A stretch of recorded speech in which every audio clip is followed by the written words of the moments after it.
She gave birth alone. In a stark white room filled with the sharp scent of antiseptic, her trembling hands searched for something, someone to hold on to. But all she found were the distant faces of nurses and doctors. And him? He was 8,000 miles away, seated in a lavish boardroom, signing a $50 million deal. In that moment, she understood. To him, work would always matter more than family. She swallowed her tears, cradled the newborn against her chest, and made herself a vow. Never again would she need him. 9 months later, her heart had hardened. She chose to leave him forever. No more hope, no more waiting. But then, when fate brought them face to face, the baby turned toward him. Wide, shining eyes lit up, and, for the very first time, smiled. Time itself seemed to stop. He froze. She ached. Could a single fragile smile heal everything, or only cut the wound deeper? Would you forgive a man who only shows up when it's almost too late? Tell us in the comments what you would do. Marcus Reed had signed billion-dollar contracts without hesitation. His signature alone could shift skylines, raise towers, and bury competitors. In boardrooms across Manhattan, his hand was steady, precise, unshaken by pressure. Yet today, inside this courthouse, it betrayed him. He sat at the plaintiff's table, the divorce papers resting in a leather folder before him. His fingers pressed against the edge, but they trembled slightly, refusing the control he demanded. These pages were not figures, not clauses, not acquisitions. They were the quiet burial of 4 years, reduced to legal terms and empty lines for signatures. His attorney whispered something about process and efficiency. He nodded, though he barely heard her. All he could hear was the hollow sound of his own breathing. This was no merger to be closed, no victory to be claimed. It was a confession in ink, proof of indifference, proof of absence. Marcus straightened his suit jacket and checked his watch. 13 minutes early, as always. But time felt heavier here, each second stretching, mocking him. For the first time in his empire-building life, the man who conquered markets could not conquer the shaking in his own hands. The courthouse corridor moved with restless rhythm. Attorneys hurried past, clutching case files like armor. Families crowded the wooden benches, their whispers layered over the sharp staccato of heels striking marble floors. The air smelled faintly of old paper and disinfectant. Marcus noticed none of it. He sat still, shoulders squared, but his chest tightened with every beat of his heart. His focus narrowed, cutting out the noise until all that remained was the pulsing reminder of why he was here. On the wall above the clerk's desk, a clock ticked loudly, measuring the distance between his choice and its consequence. He glanced at his watch. 2:47 p.m., 13 minutes early, exactly as planned. He had built his life on punctuality, on discipline, on arriving before others so he could never be caught unprepared. But this was not preparation. This was waiting for the end of something he had once promised would last forever. Around him, life continued without pause. Strangers debated custody rights. A clerk shuffled stacks of forms. Yet, Marcus felt apart, an island in a storm he had created himself. The courthouse was full of voices. Still, he heard only the echo of his own silence. 4 years ago, love had filled their home. 2 years of warmth, of laughter, of small moments stitched together like silk. Naomi's hand in his, dinners that stretched long into the night, promises whispered when the city outside never slept. Then came the silence. 2 years of indifference, of distance measured not in miles but in minutes ignored. Missed dinners, missed calls, apologies left unsaid. The warmth cooled into habit. The laughter dissolved into quiet resentment. Now the evidence sat in his folder. 4 years, divided cleanly, 2 of joy, 2 of abandonment. The divorce papers were not just a document. They were a record of failure, a ledger of love that had been withdrawn without notice. Marcus told himself this was inevitable, that people grew apart, that ambition required sacrifice. But ambition had not warned him of this hollow weight. Ambition had not told him that success in towers and contracts could mean ruin inside his own home. The marriage was already gone. What remained was ceremony, an official burial in fluorescent light. He lowered his gaze to the papers again. 4 years together, and nothing left but ink. The heavy oak door creaked open behind him. Marcus did not turn at first. Years of negotiation had trained him to ignore distractions, to stay fixed on the task before him. But the silence that followed was different. Soft footsteps crossed the floor. Familiar. Controlled. They reached the threshold of the courtroom, and then he heard a voice. Steady, gentle, but carrying weight enough to break through every defense he had left. Naomi. She stood framed in the doorway, holding a small bundle against her chest. Elijah. Their son, 9 months old. His hair dark, his eyes unmistakably Reed eyes. The same steel gray that had stared down boardrooms and bent competitors into submission, now blinking wide and innocent at the world. Naomi's expression held no anger. That was gone, burned away months ago. What remained was resignation, quiet strength built from doing everything alone. She shifted Elijah in her arms, steady and practiced. The courtroom, buzzing seconds before, fell still. Every gaze fixed on the fragile picture at the door. A woman, a child, and a man who had never shown up. For Marcus, the silence was a verdict. Marcus had known of the child. He had seen the hospital bills forwarded by his assistant. He had ignored the ultrasound pictures that appeared in his inbox. He had even skimmed the insurance forms, scrolling past them like junk mail.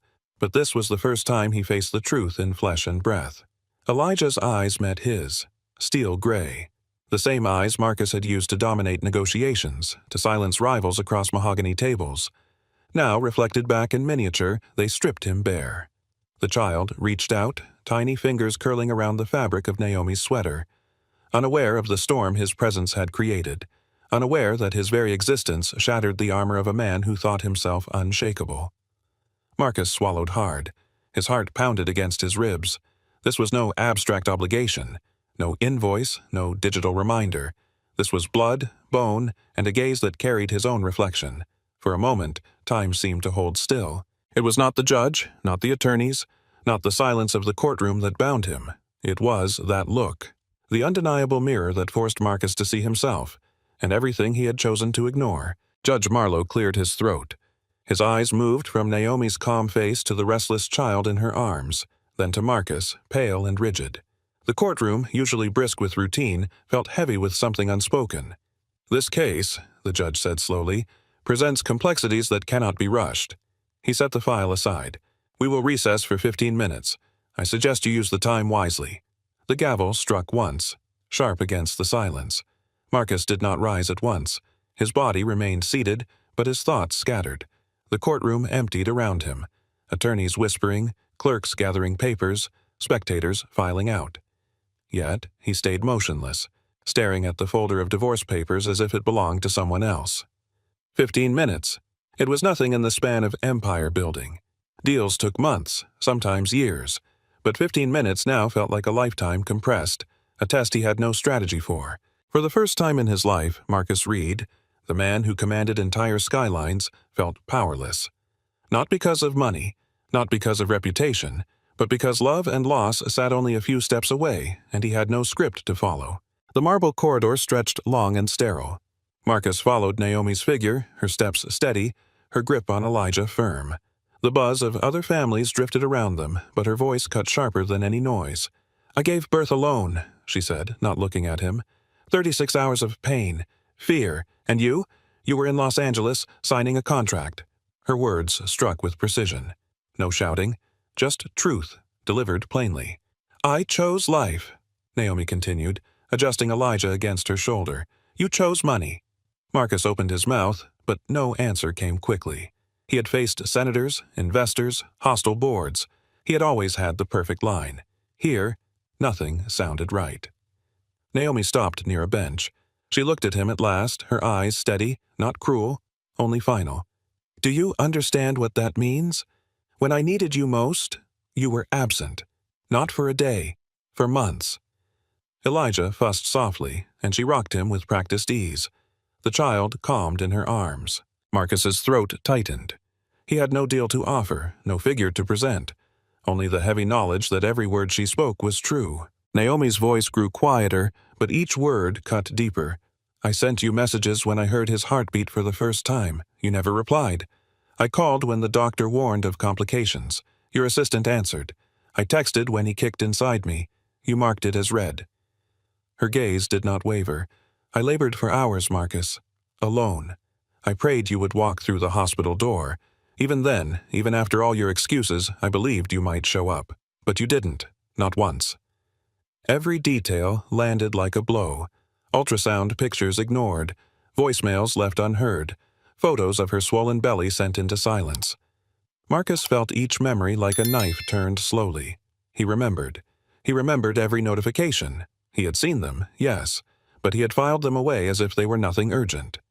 Naomi shifted Elijah again, her arms strong but weary. "Do you know what it feels like," she whispered, "to bring life into the world while the one who promised to love you is thousands of miles away, chasing another signature?" Marcus lowered his eyes. For the first time, shame burned hotter than pride. At last, Marcus spoke, his voice rough, too low at first. "I was building something," he said. "For us. For him. A future no one could take away." Naomi laughed. Not cruel, but broken. The sound echoed in the sterile hall, colder than anger. "For us?" she repeated. "No, Marcus. For you. Your towers, your deals, your endless race for more. None of that kept me warm at night. None of that held my hand through the fear. And tell me, did Elijah have a father while you built your empire?" Her eyes shone, not with tears but with the steady fire of someone who had survived without him. Marcus wanted to argue, to defend himself, to explain flights, deadlines, shareholders, but the words turned to ash in his mouth. He saw Elijah's face, pressed against Naomi's sweater, secure in her arms, and not in his. Naomi's voice softened, but the edge remained. "You don't need to tell me about futures, Marcus. I live in the present. And in the present, our son only knows one parent." The truth left him silent. Elijah shifted in Naomi's arms, his small head pressing against her chest. He made soft, babbling sounds, half-formed syllables that carried no meaning and yet filled the hallway with life. One tiny hand stretched outward, patting against Naomi's sweater, gripping the fabric with instinctive need. That hand was small, fragile, yet it anchored her completely. Marcus stood a few feet away. The distance was nothing in space, but everything in truth. Between them stretched years of absence, months of silence, choices that had favored contracts over cradle. The divide felt like a chasm, and he was stranded on the wrong side. He watched as Elijah turned his face upward, eyes bright and unclouded, searching for nothing more than warmth and safety, and he realized that this child had already chosen his center of gravity. Naomi was the axis. Marcus was a shadow. His throat tightened. He could not deny Elijah. He could not argue with resemblance. Every feature was a reminder. The sharp chin, the gray eyes, the stubborn set of his mouth. Proof written not in ink, but in blood. The child existed. The child belonged. And Marcus had been a stranger to his own son. Elijah stirred again, restless in the quiet hall. His eyes flicked from Naomi's face to Marcus's, as if measuring the distance. Then, without warning, his lips curled. A smile, small, brief, but real. Marcus froze. That smile, innocent and undeserved, struck harder than any boardroom defeat. For 9 months he had been absent, faceless, a name only on bills. Yet here, this child looked at him and found no enemy. Only possibility. His chest constricted. He felt something unfamiliar, raw, and almost unbearable. He had seen victory smiles across tables, had accepted handshakes worth fortunes, but never this. Never a gift so unearned. Naomi glanced at him. She said nothing, but the flicker in her eyes revealed the cruelty of grace. The baby smiled at the man who had not been there, the man who had missed every first, and yet the child's innocence offered what Marcus himself could not give: forgiveness without words. For the first time the fortress of Marcus Reed cracked, and in that single smile he saw both judgment and redemption. It was fragile, it was fleeting, but it shattered him all the same. Back inside the courtroom, silence settled like dust. Judge Marlowe lifted his file again, ready to continue. Naomi adjusted Elijah on her lap, prepared for the inevitable. Marcus sat, rigid, the papers before him waiting for his signature. Then his voice broke the stillness. "Your Honor," he said, standing. His tone was rough, uncertain. I need time. 30 days. To learn what it means to be a father. To prove I am not only a man of contracts but of commitments." The words startled even himself. The judge raised a brow. Attorneys shifted in surprise. The courtroom seemed to pause, caught off guard by a billionaire begging for something that money could not buy. Marcus's eyes moved to Elijah, who stared back with curious calm. The child cooed softly, as if answering. "I ask," Marcus continued, For 30 days before this marriage is buried forever.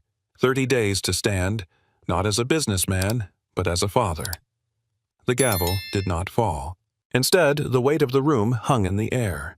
A plea had been made, and everyone knew it was no ordinary request. Naomi's gaze did not soften. She looked at Marcus, then at the judge, then down at Elijah, whose hand now tugged at her sweater. 30 days, she said slowly. Her voice was calm, but it cut through the silence like a blade. But understand me, Marcus. This is not a game. This is not a performance to win sympathy. If you fail, every door closes, permanently. Her warning fell heavy, not with anger, but with finality. Marcus nodded once. His throat was dry, but he forced himself to meet her eyes. He saw no forgiveness there, no spark of the woman he had first loved, only guarded resolve, earned through nights alone and days of carrying more than her share. The judge leaned back, hands folded. The court will allow it. 30 days, he confirmed. Naomi turned her attention back to Elijah, pressing her cheek gently to his head. The child squirmed, then settled. Marcus remained standing. The words echoed in his mind. 30 days. Not enough to erase 9 months. Not enough to erase years. But it was all he had been given, and he knew it was the last chance he would ever get. The session ended. Papers shuffled. Voices murmured. Marcus left the courtroom in a daze. Outside, his Tesla waited. The leather interior welcomed him with familiar luxury, yet it felt sterile, foreign. He sat behind the wheel, motionless. His phone vibrated against the console. A storm of notifications, missed calls from executives, emails about overseas markets, texts demanding urgent attention, the pulse of the empire he had built. He stared at the screen. His hand hovered. Then, with a quiet breath, he pressed the button and shut it all down. The silence that followed was almost violent. No buzzing, no ringing, no reminders of what the world wanted from him. For the first time in years, there was nothing but his own thoughts. He leaned back, eyes closed. Images flooded him. Naomi's steady stare, Elijah's smile, the judge's words. 30 days. The empire could wait. The skyscrapers would stand without him. But the fragile thread holding him to his family was fraying fast. And in that silence, Marcus Reed understood. Power had never made him weaker than this moment of choice. The drive back through Manhattan felt endless. Skyscrapers rose like monuments to everything he had conquered. Yet, Marcus saw only empty glass and steel. He thought of the penthouse perched above Central Park, the marble floors polished by strangers, the paintings chosen by consultants, the wine cellar stocked with bottles he never opened. He remembered the parties. Flashing cameras, laughter that never reached the eyes, handshakes sealed with champagne. Deals signed that broke records, numbers that made headlines. He had stood at the center of it all, untouchable. But now the memories rang hollow. The applause had faded. The fortune, the recognition, the power, none of it had been present when Naomi was alone in the delivery room. None of it had held Elijah through nights of fever. The empire had crowned him king, but the throne was empty.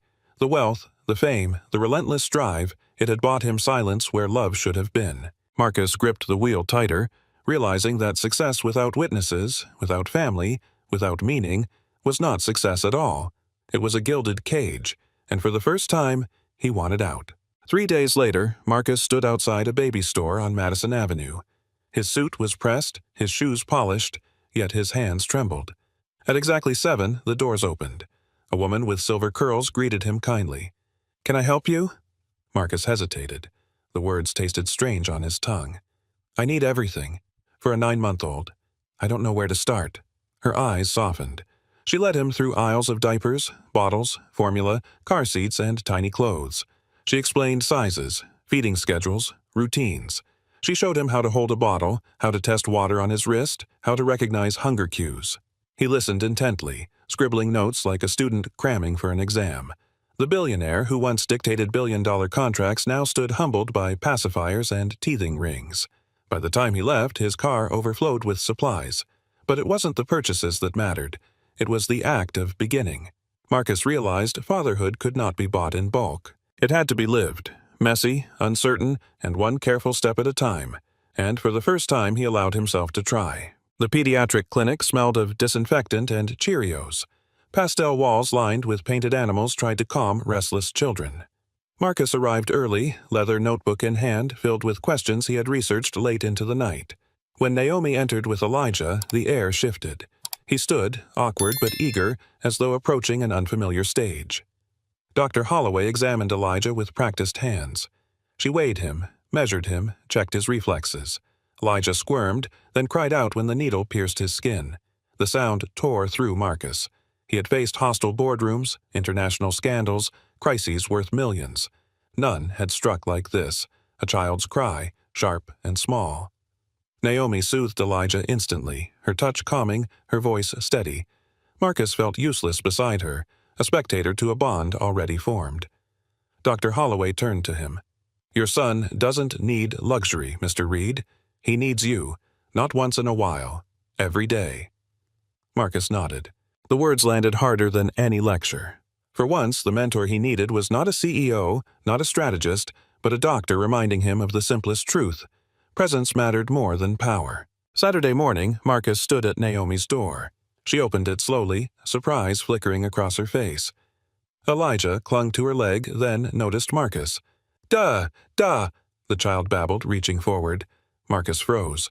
The word struck deeper than any accolade. His throat tightened as he bent down, letting Elijah grasp his fingers with surprising strength. Naomi handed him a diaper bag. "Everything is labeled," she said. "He usually naps at noon. If he cries, hold him. Don't panic." Marcus nodded, carrying Elijah into his penthouse for the first time. The skyscraper suddenly felt too large, too silent. He tried to follow instructions. He warmed a bottle, too hot at first, then cooled it awkwardly. He played with blocks, clumsy but persistent, catching them as Elijah threw them with glee. He hummed nonsense songs when Elijah grew fussy, rocking until the small head rested against his chest. Every step was foreign, every action imperfect. Yet Elijah laughed, babbled, and finally drifted into sleep. Marcus stared down at his son, realizing fatherhood was not about skill, but about staying. And he was staying. The penthouse was quiet. Lights dim, city hum muffled by thick glass. Elijah slept against Marcus's chest, small breaths rising and falling. Marcus sat in the rocking chair he had assembled himself, staring at the miracle of weight in his arms. He leaned down, voice breaking into a whisper. "I'm sorry," he said. The words cracked. "I wasn't there when you came into this world. I wasn't there for your mother when she needed me most. But I am here now. I will not leave again." He pressed a kiss against Elijah's dark hair. His eyes burned, but he let the tears fall freely, unhidden, unashamed. Unbeknownst to him, Naomi stood at the doorway. She had come quietly, checking in after hours away. She stopped, frozen, as she heard his words. Her eyes blurred. She saw not the cold magnate who once chose contracts over family, but a man undone by the innocence of a child. She said nothing. She only watched as Marcus held Elijah tighter, whispering promises that were not for her, not for anyone else, only for the boy who had saved him. The clock struck midnight when Marcus's phone shattered the silence. He slipped out from the rocking chair, careful not to wake Elijah. On the other end, his assistant's voice trembled. "Mr. Reed, the Los Angeles contract, $200 million on the line. It's collapsing. The board insists you fly out tonight." Marcus's chest tightened. For years, these were the calls he lived for. The adrenaline of crisis, the power to swoop in and save everything. But tonight, something was different. He glanced at the crib where Elijah now slept soundly, one small hand curled against his cheek. The boy's breathing was steady, unaware that his father's empire might be crumbling. The voice pressed again, urgent. "Sir, the Koreans won't proceed without you. If we lose this, our credibility is gone." Marcus's hand hovered above his suitcase. The private jet was ready. The board was waiting. His entire identity was bound up in deals like this, but his son was in the next room. For the first time, Marcus felt the weight of two worlds colliding. One he had built with money, and one that had been given to him in the form of a child. Naomi answered her phone groggily, her voice edged with resignation. "Another crisis?" Marcus hesitated. "The Los Angeles deal. $200 million. They want me on a plane now." Her silence was sharp, then came the words like a knife. "There's always a deal, Marcus. Always something more important than us. But this time, you choose. Money or your son." The ultimatum cut deeper than the board's threats. It wasn't about contracts or shareholders. It was about being a father. He looked again at Elijah, sleeping without worry, as though the world were safe, and he realized that every time he had chosen work, he had told Naomi and Elijah the opposite, that they were not enough. Naomi's voice softened, but only slightly. You can't have both tonight. You either fly to save a contract, or you stay to prove you're more than a businessman. The line was quiet. His heart pounded. He had faced billion-dollar negotiations, hostile takeovers, ruthless competitors, yet no decision had ever felt as heavy as this. This was not a boardroom choice. It was a choice about who he was. Marcus inhaled slowly, the weight of Naomi's words pressing against him. He turned toward the crib again. Elijah shifted in his sleep, lips parting into a faint sigh, the innocence of trust embodied in that tiny frame. He raised the phone to his ear. "Listen carefully," Marcus said, his voice steady now. "We may lose this contract, but contracts come back. Deals can be rebuilt. If I lose my son, I can never replace that." The assistant stammered. "But, sir, 200 million? "I said no," Marcus cut in, firmer. "Find another way. I'm not leaving." He hung up. His hands shook, but not from fear, from release. Marcus sat back down, letting the silence return. For the first time he had chosen love over profit, presence over prestige. In the dark, he whispered to his son again, "You are worth more than everything I've ever built." The deal might collapse. His board might revolt. His reputation might shatter, but tonight, Marcus knew he had made the only decision that mattered. The next morning, the boardroom buzzed with anger. 12 executives sat around the mahogany table, their voices sharp with accusation. "You abandoned us in crisis," one shouted. 200 million evaporated overnight." Marcus stood at the head, shoulders square. For years, he would have apologized, promised to fix everything. Today, he did not flinch. "I made a choice," he said calmly, "and I'll tell you why. A company cannot be strong if its leader is broken at home. Stability in business starts with stability in family." The room fell silent. Another director sneered. "Are you suggesting family is more important than shareholders?"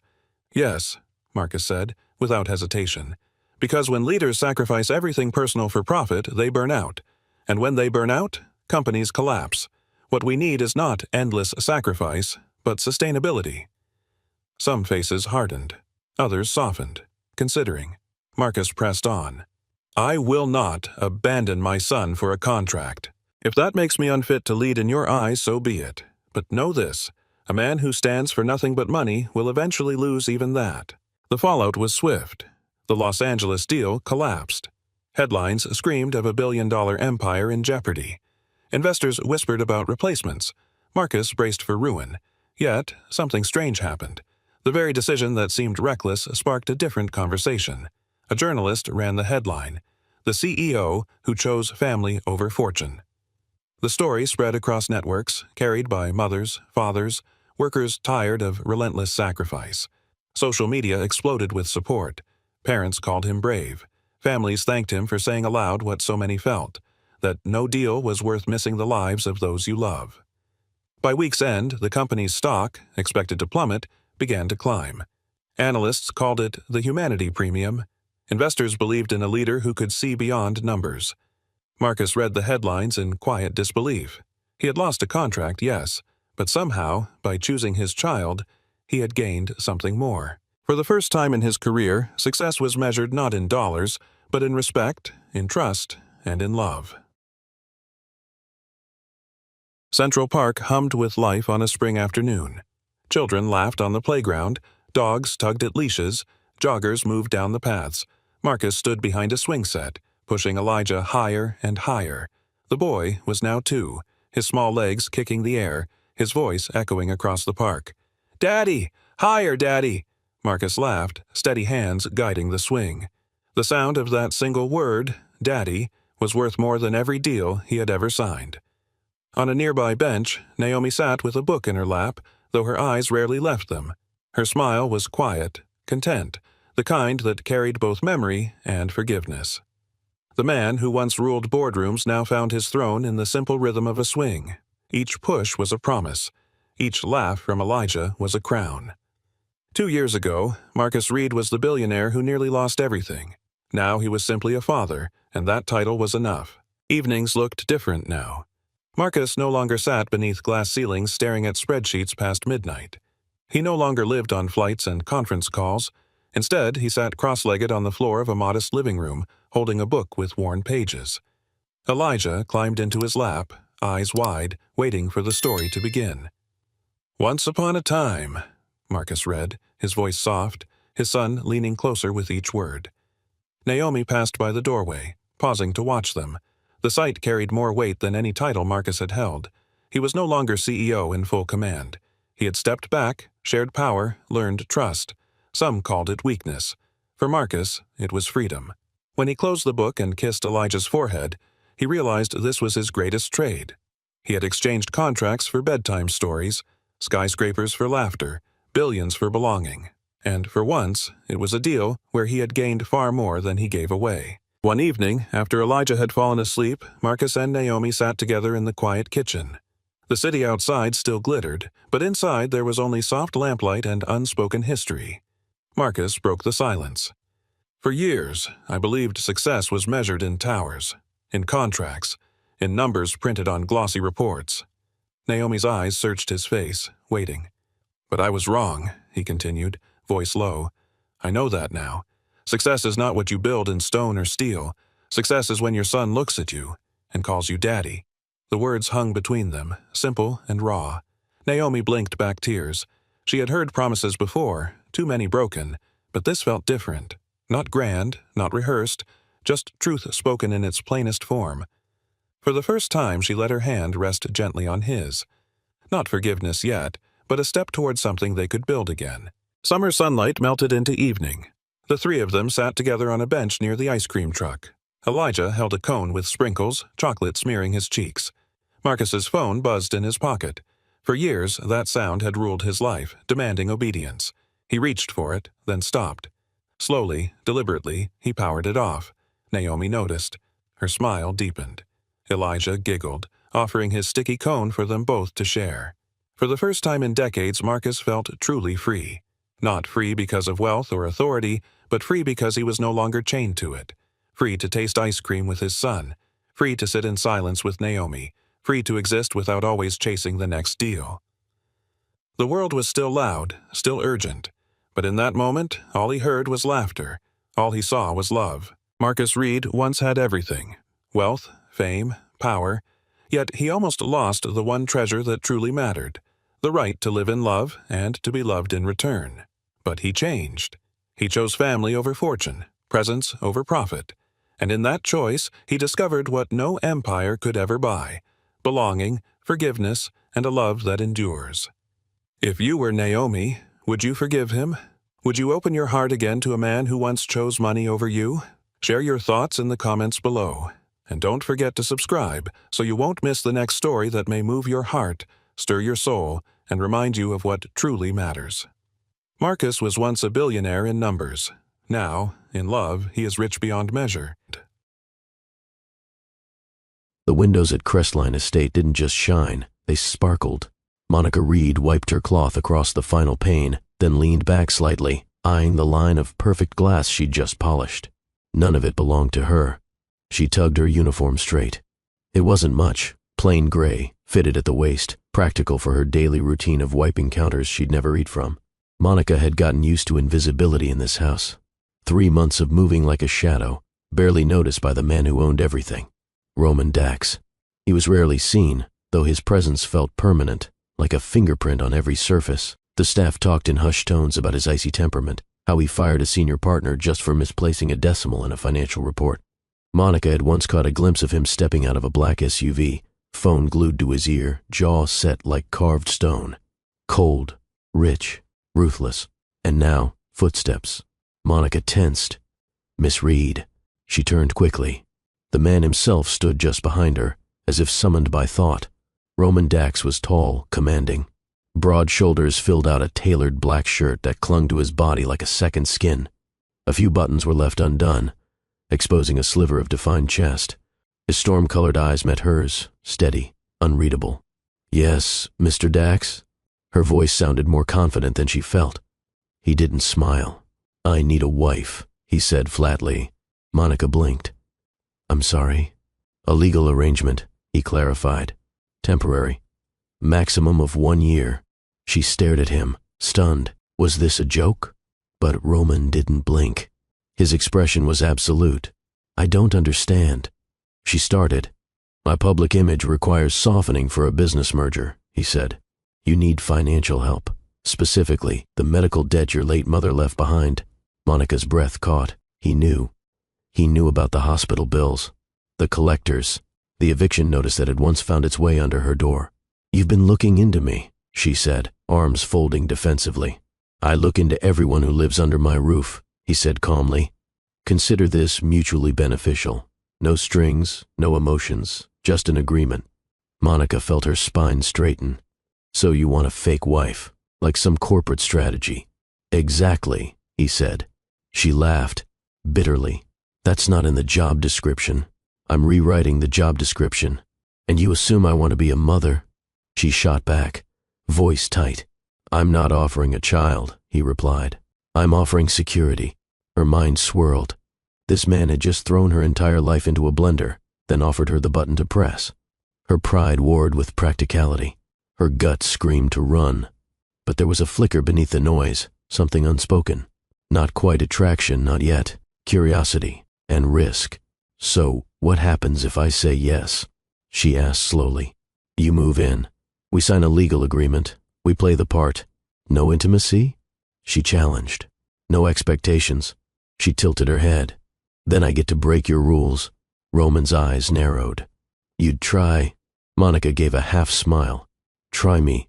And just like that, the contract neither of them understood had begun. "Hello, my beloved family. This is Dr. Phillips, and we're just getting started. If you're new here, do us a small favor. Hit that like button. It helps YouTube share these stories with more amazing people like you. And if you haven't subscribed yet, now's the perfect time to join the family. And now, let's begin." Monica folded the cleaning rag over one wrist like a badge of defiance. "Let me get this straight. You're asking me to marry you because your reputation needs polishing?" Roman didn't flinch. "Correct," she huffed. "And in return, I get a check? A direct transfer to your account, tax-free, every month, like a salary?" Her tone dripped with disbelief. "Like a partnership. You don't even know me." Roman stepped forward, his steps calculated, deliberate. "I know enough." She tensed as he closed the space between them. His voice dipped, calm, unshaken. "You're discreet, intelligent. You follow orders. You've kept to yourself despite being surrounded by wealth. You've never tried to get my attention." She swallowed hard. "Most people in this house pretend not to see me," she said, chin tilted. "You're different. You actually prefer being invisible." Roman's mouth twitched, barely noticeable. "Visibility complicates things. And marriage doesn't?" Monica scoffed. He took another step closer. "The board is watching. Investors are cautious. The press is hunting for signs of softness. I don't have time to date. I need a story, one the media will buy. And I'm the love interest? No. You're the stabilizer. A woman with credibility, empathy, warmth." He paused. "Things I lack." She raised an eyebrow. "So you admit it. You're cold." "I'm honest," he countered. "That's why this can work." Monica folded her arms. "And if I refuse, I'll understand." He nodded. "But I'll also assume you're willing to gamble with your mother's debt for the sake of pride." Her breath hitched. The room felt smaller now, though it hadn't moved. She looked past him at the estate's curated walls, the quiet opulence of a life she'd only ever cleaned around. It wasn't about the money. It was about dignity, and maybe, just maybe, curiosity. "What's the fine print?" she asked, voice even. Roman turned, walking toward the desk near the hall. He pulled open a drawer and handed her a folder. Inside was a contract, typed, signed, dated. A marriage license, non-disclosure clause, financial terms, timelines. "And here I thought you were joking," she murmured. "I never joke." She flipped to the last page. Her name was already typed in. He'd prepared this. "How do I know you won't change the rules midway?" she asked, eyes narrowing. "I don't improvise," he said. "Everything's calculated." "Well, here's my calculation," Monica said, shutting the folder. "If I do this, I get full freedom inside the house, no schedules, no curfews. I cook what I want. I play music. I live." Roman paused. His expression didn't shift much, but his silence said he was considering it. "Fine," he said finally. "You live, how you want. But in public, we play the part." She extended her hand. "Then let's make it official." He stared at her hand for a beat longer than expected. Then he shook it. And something in that handshake, brief, firm, charged, shifted. "You'll have new clothes delivered tomorrow," Roman said. "Will they come with instructions?" "No, but the house manual does." She laughed, short and amused. "Let me guess, color-coded tabs and penalties for disobedience?" Rule number 1, no sarcasm before 9 a.m. Monica tilted her head. "You're serious, aren't you?" "Always." "Then buckle up, Mr. Dax," she said, walking past him, folder in hand. "You just hired a tornado in heels." She didn't see it, but behind her, Roman's lips lifted, just slightly. It was the closest thing he'd had to a smile in months. Monica sat on the edge of the marble bathtub, the contract folder open beside her. The Crestline guest suite looked like a magazine spread, ornate fixtures, candles no one lit, and towels folded into animal shapes. But it didn't feel like hers. Not yet. She reread the clause that defined their domestic partnership. Everything had a line. Everything had terms. Breakfast protocols, joint appearances, legal responsibilities. She exhaled through her nose and muttered, "This man really is trying to choreograph marriage like a press release." A knock on the door pulled her thoughts back to reality. Roman didn't wait for a response. He never did. He stepped inside, holding a sleek black box. "For you," he said, placing it on the vanity. "Tomorrow's event requires formal wear." Monica narrowed her eyes. "You bought me clothes?" "You're my wife. Temporarily. You're expected to look the part." She opened the box. A deep emerald gown shimmered inside, elegant and minimal, like something pulled straight from a red carpet. "No price tag?" she asked, lifting the fabric. "It's yours." "I'm not a doll," she said flatly. "I'm not treating you like one. You're controlling everything." Roman took a breath, voice low. "Would you rather I let the press rip you apart? They'll ask questions, they'll dig. We need to be unified." She stood, arms crossed. "Unified doesn't mean submissive. I never said it did. You're used to women obeying. I'm used to efficiency." "Well, newsflash," she said, stepping into his space. "I'm not efficient. I'm messy. I laugh too loud. I burn toast. And I will not let you turn me into another one of your boardroom assets." Roman's eyes held hers. "You agreed to the contract. I agreed to partnership, not puppetry." He didn't speak for a moment. Then he nodded once. "Fine. But remember, we're in this together. Every misstep affects both of us." Monica moved to the box, pulling the dress out fully. It was stunning and suffocating. "I'll wear your dress," she said. "But I'm not going to smile on cue. No one's asking you to fake happiness." "I don't fake anything." She turned to him, the fabric now draped over her arm like a banner. "If you want a lie that looks like love, pick someone else." Roman's jaw tensed, but his voice stayed calm. "I don't want love. I want results." "Then buckle up," she shot back, "because real women don't come with guarantees." She walked past him again, same as before. But this time, he didn't just watch. He followed her. The next morning, Monica stepped out of the guest suite dressed in the emerald gown. It hugged her frame with quiet power, modest in cut but impossible to ignore. She had tied her curls into a soft bun, small gold hoops glinting at her ears. Roman stood in the grand foyer, phone to his ear, voice low and clipped. He ended the call the moment he saw her. His eyes scanned her slowly, not with desire, but with scrutiny, evaluation, as if she were another quarterly report. "Turn," he said. She didn't move. "I'm not auditioning." Roman blinked once. "You look fine." "Fine?" she asked with mock offense. "I look like money." That was the goal. Next time say, "stunning," and save yourself a lawsuit. His lips pressed into something that might have been a smile. A sleek car waited outside. As the driver opened the door, Monica turned to Roman. "So, where are we going, husband?" He slid in beside her. "Gala, investors, media. You'll stay near me at all times. Say as little as possible, unless prompted." She raised a brow. "You really think you can manage me like an agenda? I manage billion-dollar assets. You're manageable. Keep talking like that, and I'll start asking for hazard pay." The car pulled away from the estate. Inside, silence wrapped around them, heavy with unspoken tension. Monica glanced out the window, but her fingers fidgeted with the hem of her dress. Roman noticed. You nervous? He asked. She didn't look at him. I'm fine. You're tugging your dress. She let go immediately. It's instinct. My mom always said stillness is a lie. If you're not moving, you're holding something in. Roman studied her. You talk about her a lot. She was everything. Do you miss her? Monica turned her head. Every day. He didn't reply, but something in his posture softened. Barely. At the gala, cameras flashed as they exited the vehicle. Roman's hand slid to her lower back, firm and possessive. Monica played along, forcing a smile as lights burst in their faces. Inside the ballroom, she spotted industry titans, starched politicians, and women with eyes sharp enough to cut marble. Roman leaned in. Stay close. Relax, she said sweetly. I know how to fake affection. She slipped her hand into the crook of his arm, smiling for the next camera. Roman didn't flinch, but he didn't let go either. Later, during a toast, Roman whispered near her ear, You handled that well. You sound surprised.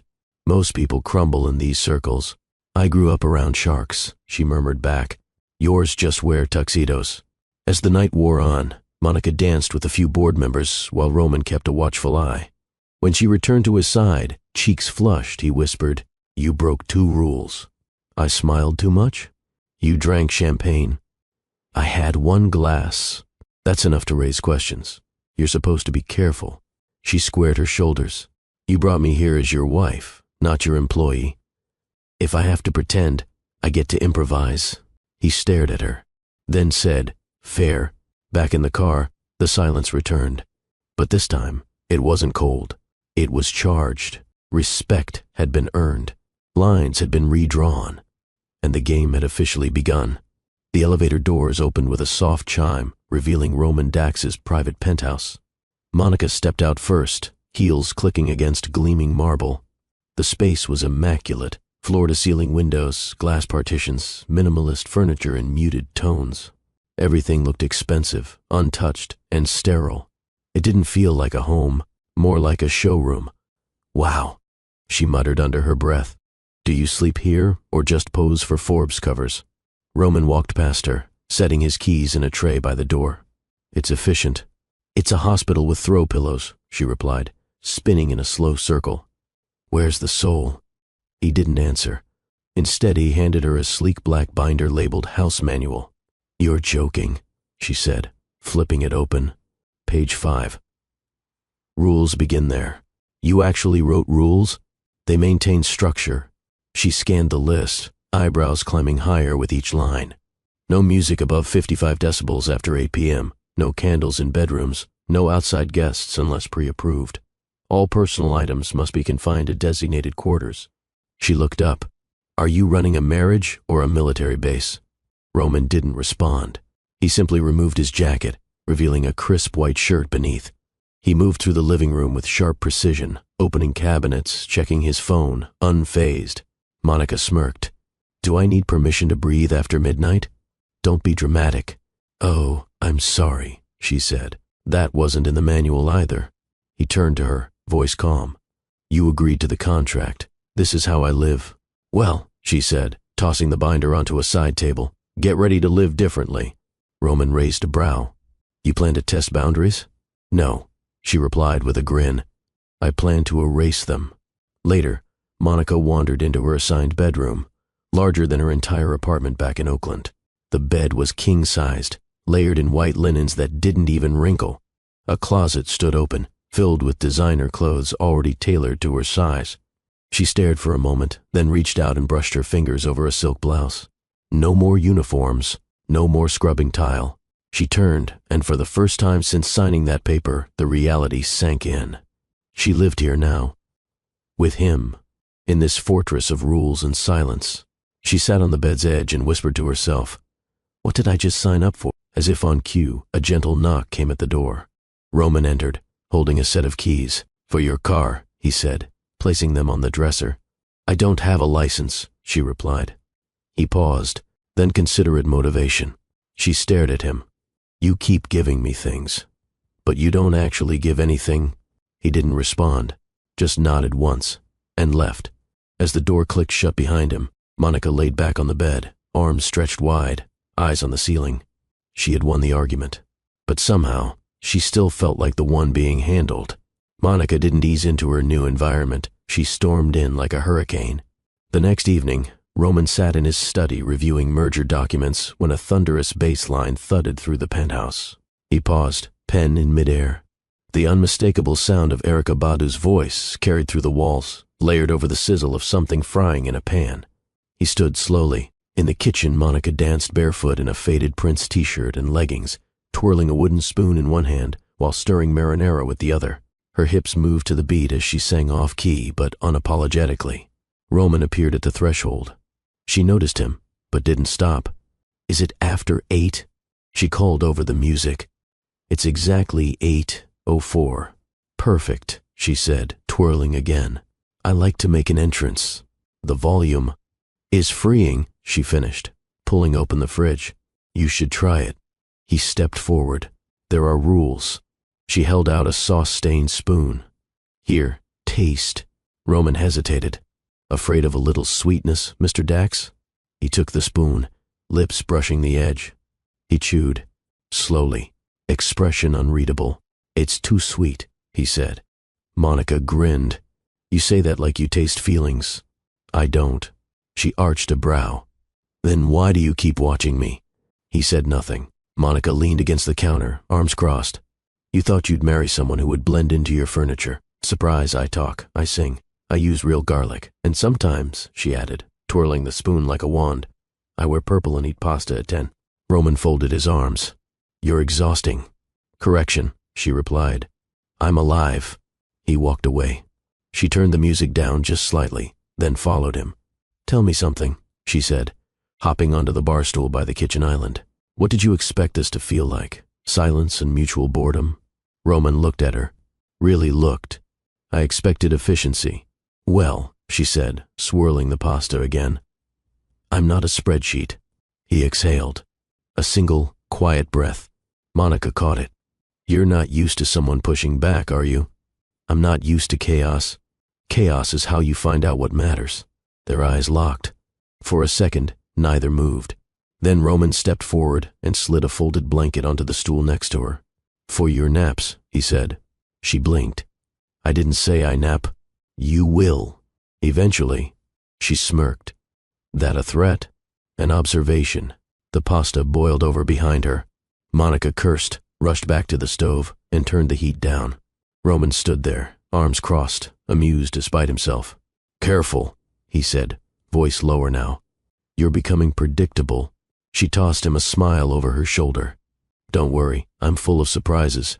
He left her then, but not before dropping a folded note on the kitchen counter. She opened it once he was gone. "You snored." "Exception granted." Monica stared at the words, lips twitching. The game had changed. He was bending, and she was just getting started. The following week brought more storms, not the kind outside, but the kind that crackled between shared spaces, subtle glances, and unspoken shifts. Roman tried to stick to his routine. Early mornings, intense calls, zero distractions, but Monica was proving to be one. She never followed the same schedule twice. Sometimes she cooked breakfast in silk robes and fuzzy socks. Other days she read in the living room with jazz playing loud enough to disturb the silence he once craved. Yet it wasn't just her disobedience. It was the way she smiled while doing it, the way she hummed without realizing, the way her presence filled the hollow spaces he'd stopped noticing. That Tuesday, Monica found a bottle of ginger-laced orange juice in the fridge. Not the generic kind, but her favorite brand. Imported. Uncommon. She blinked at the label. He'd noticed. Later that evening, while folding laundry on the couch, she spotted a small lamp lit in the hallway. The one near her room, Roman had left it on. Just enough glow to make late-night water trips less jarring. She smiled without meaning to. He noticed too. The next morning, she made coffee just the way he liked it, black, strong, no sugar. She didn't say anything, just left it on his desk and walked out. Roman stared at the mug for a long time before taking a sip. That night, she walked into his office holding a white plate. Cookies, burned on the edges, misshapen in size but warm. "Robot," she said, placing the plate on his desk. Let's test if your circuits can handle sugar. Roman looked up. I don't eat sweets. You don't do a lot of things. Try it. He picked up the smallest one, took a bite, chewed, then grimaced slightly. Unacceptable, he said. Monica laughed. Oh, come on. It's not that bad. You use salt instead of sugar. I did not. You did. She snatched one, bit into it, and paused. Okay, maybe I did. He looked at her. What were you distracted by? She leaned against the doorframe. Memories. He tilted his head. Of Christmas mornings. Mom used to burn cookies every year. We still ate them. She smiled faintly. Even when they tasted like drywall. Roman studied her for a long beat. You miss her. Always. The room grew quiet. He didn't offer sympathy. He didn't recite cliches. Instead, he picked up another cookie and bit it again. Salt and all. Still awful, he said flatly. She threw a cushion at him. It hit his chest and fell to the floor, and for the first time, Roman didn't correct her behavior. He leaned back in his chair, watching her with something softer in his eyes. Why are you doing all this? He asked. All what? Bringing cookies, leaving coffee. Dancing in my kitchen. Monica walked toward him slowly. Because I live here now, and homes should feel alive. This isn't a home. Then why do you stock my favorite juice? He said nothing. Why leave the light on outside my door? She pressed. Still nothing. She reached the desk and leaned over slightly, voice quiet now. You don't have to pretend with me. Roman looked up at her. That's the problem, he said. What is? You make me forget I'm pretending. The air shifted. It wasn't romantic yet, but it wasn't platonic either. They stood on the edge of something dangerous, and neither of them moved. That night, as Monica settled into bed, she found a fresh pair of slippers at the foot of it. They were her size, soft and pink. No notes this time, but the message was clear. He was watching. He was listening. And beneath the surface of the contract, something else was beginning to form. Hello, my beautiful and amazing family. If you're still here with me, still watching, don't go just yet. Take a moment to hit that like button and subscribe because this story is only just beginning. Now, let's keep going. Monica stood in front of the full-length mirror in the guest bedroom, adjusting the neckline of her cardigan. Her bump hadn't arrived yet. There was still time, but everything about her reflection felt different lately. She saw confidence. A woman adapting to a life that once seemed impossible. Down the hall, Roman sat at the breakfast counter, reading the news on his tablet with his usual intense focus. Monica walked in humming softly, barefoot as always, and poured herself a cup of coffee. You sleep? She asked casually. Not much. She slid onto the stool beside him, taking a long sip. You really need to try therapy. I don't need therapy. You're a rich man with control issues and a collection of emotional landmines. Yeah, you do. He didn't even glance up. I've got you. Close enough. She laughed into her mug, then added, Keep talking like that, and I might start charging you per hour. Roman finally looked at her. Not a smirk, not a glare. Just looked and lingered. Monica caught it. You stare a lot, she said. You do a lot of things worth staring at. She paused. You sure you don't eat sugar? Because that line was sweet. Roman returned to his tablet, but the corner of his mouth twitched. That evening she danced again, this time in the kitchen to a mellow groove track.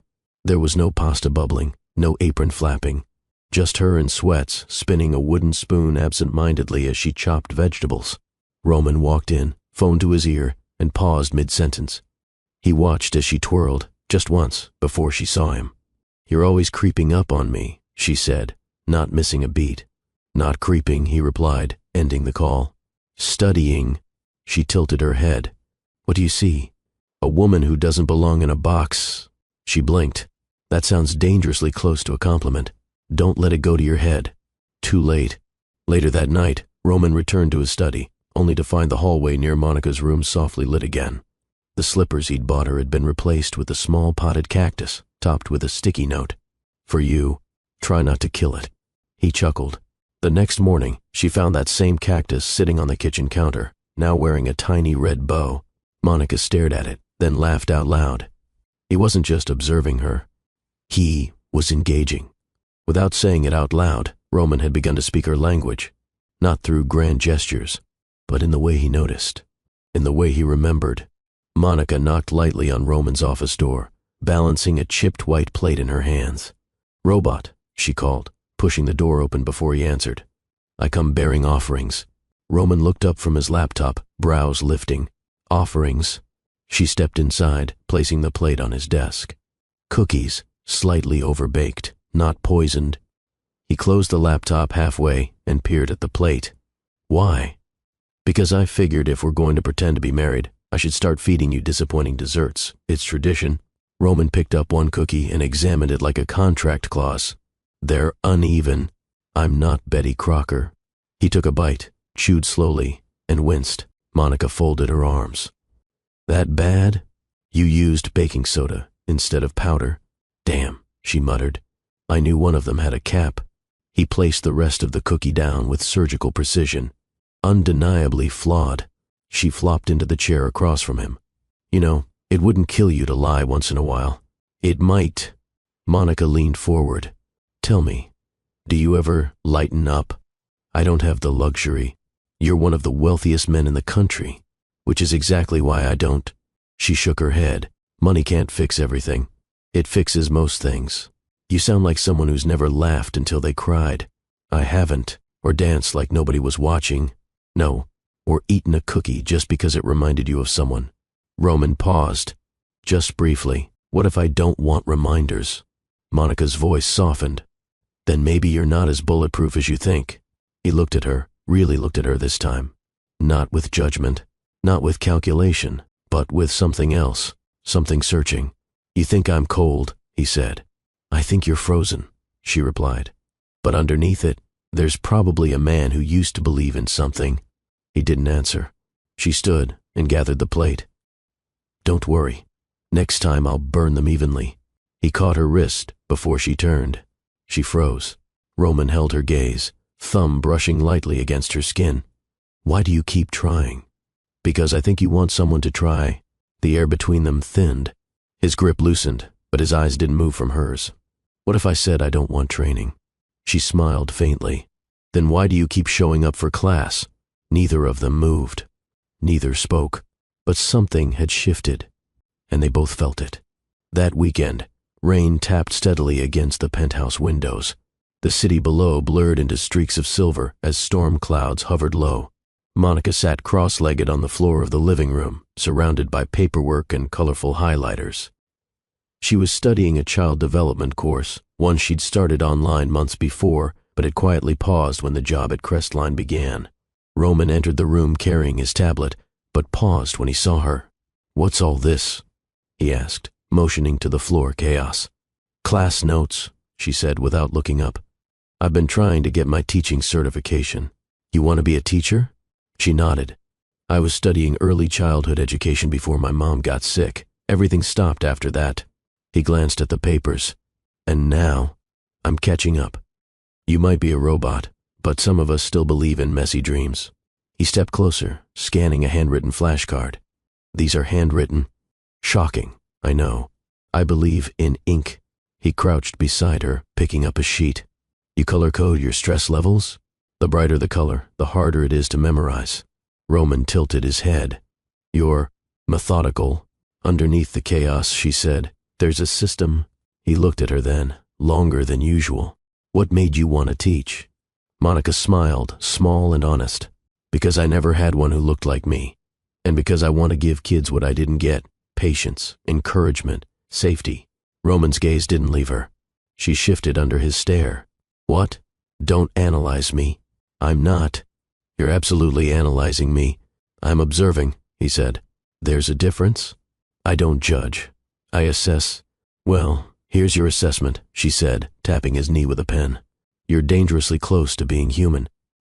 He didn't reply, just sat there, watching her. Eventually, he said, "I can arrange for a private tutor, or more time off, if you want to study." She blinked.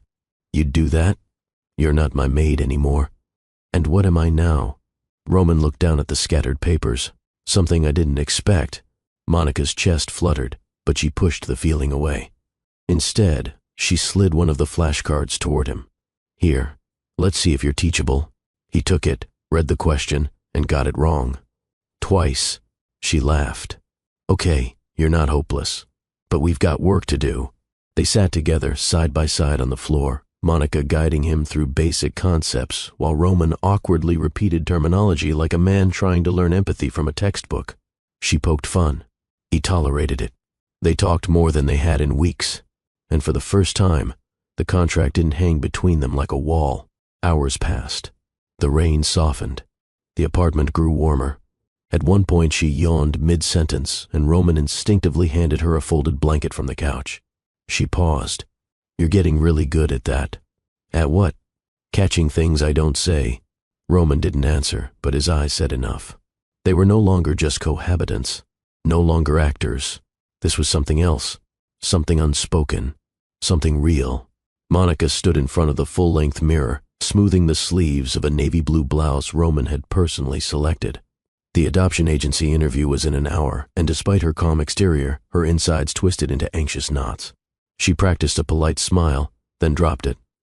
Fake. Too fake. The truth was, no matter how confident she acted, this meeting felt like stepping onto a stage with no script. She wasn't used to being evaluated, especially not like this. You look tense. Roman's voice drifted in from the hallway. She turned slightly and saw him leaning against the doorframe, arms folded, watching her.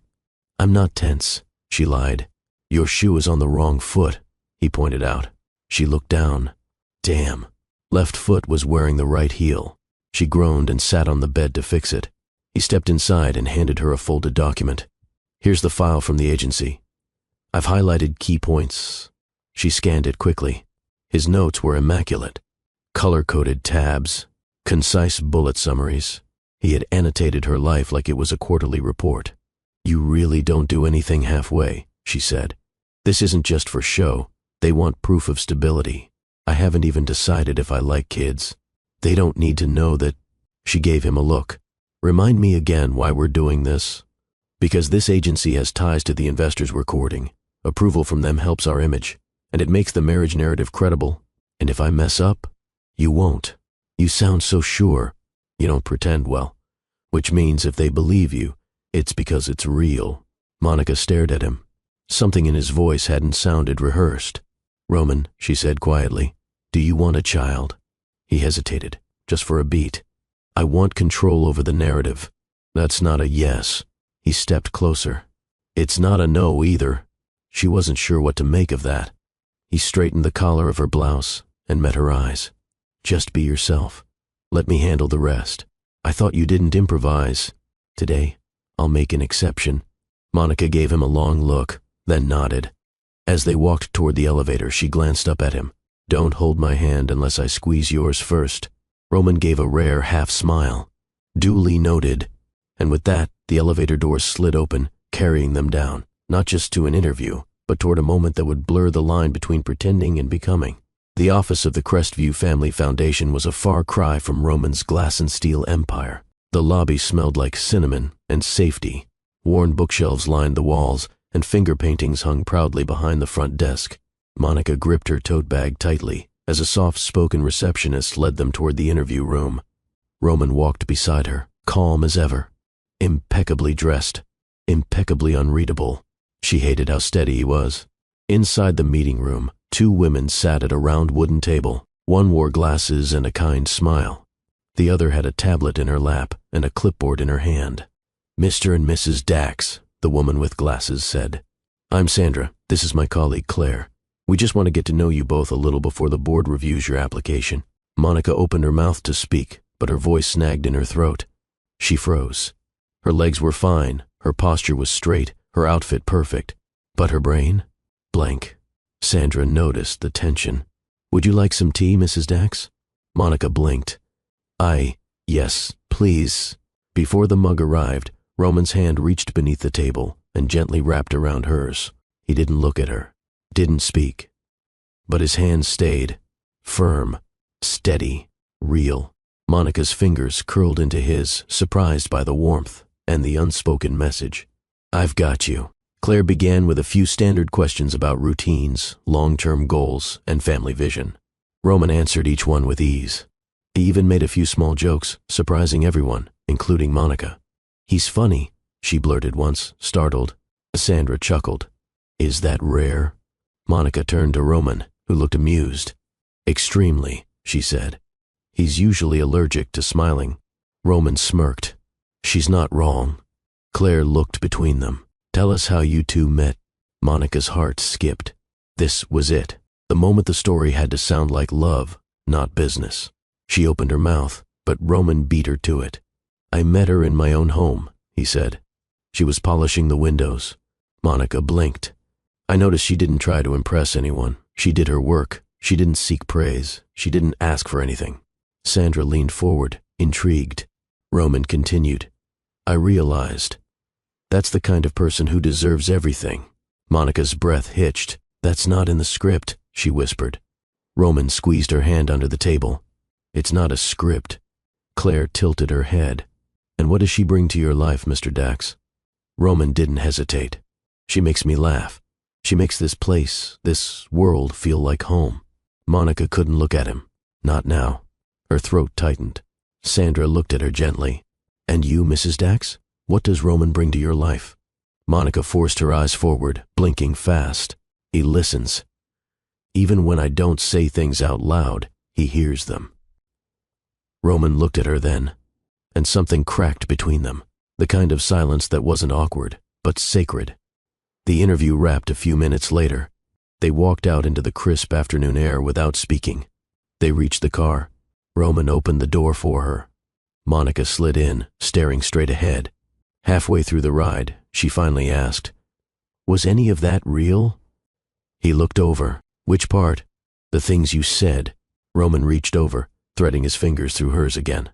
I don't lie when it matters, he said. Rain started halfway home.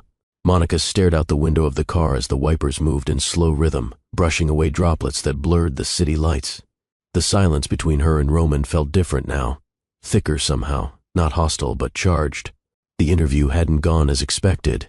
It had gone better. Too well. Roman hadn't just played the role. He'd owned it. He'd held her hand like it was second nature, spoken about her as if he believed it, as if she was more than a placeholder in his master plan. You were good in there, she said softly, still looking at the window. So were you. She folded her arms. You meant what you said? I wouldn't have said it otherwise. Her voice dropped. You said I made you laugh.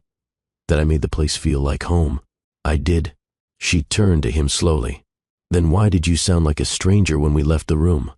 Roman met her gaze. Because I didn't expect to feel any of it. Monica looked away again, pulse quickening. Her voice came out hoarse. This wasn't supposed to be real. I know. You said no feelings. I remember. And yet, I know.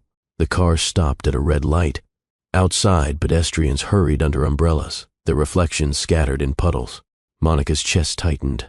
She swallowed hard and whispered, So what now?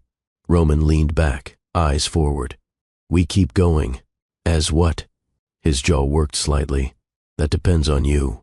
The light turned green. They rode the rest of the way in silence. Back at the penthouse, Monica didn't wait for Roman to open her door. She walked ahead, removed her heels at the entrance, and made her way to the guest suite. But she didn't go inside. She turned and waited. Seconds later, Roman came around the corner.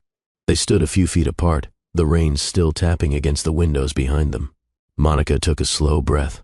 When you said those things, it felt like more than strategy. Roman didn't blink. Because it was... She moved one step closer. Then say it again. He hesitated. She raised her chin. Say it.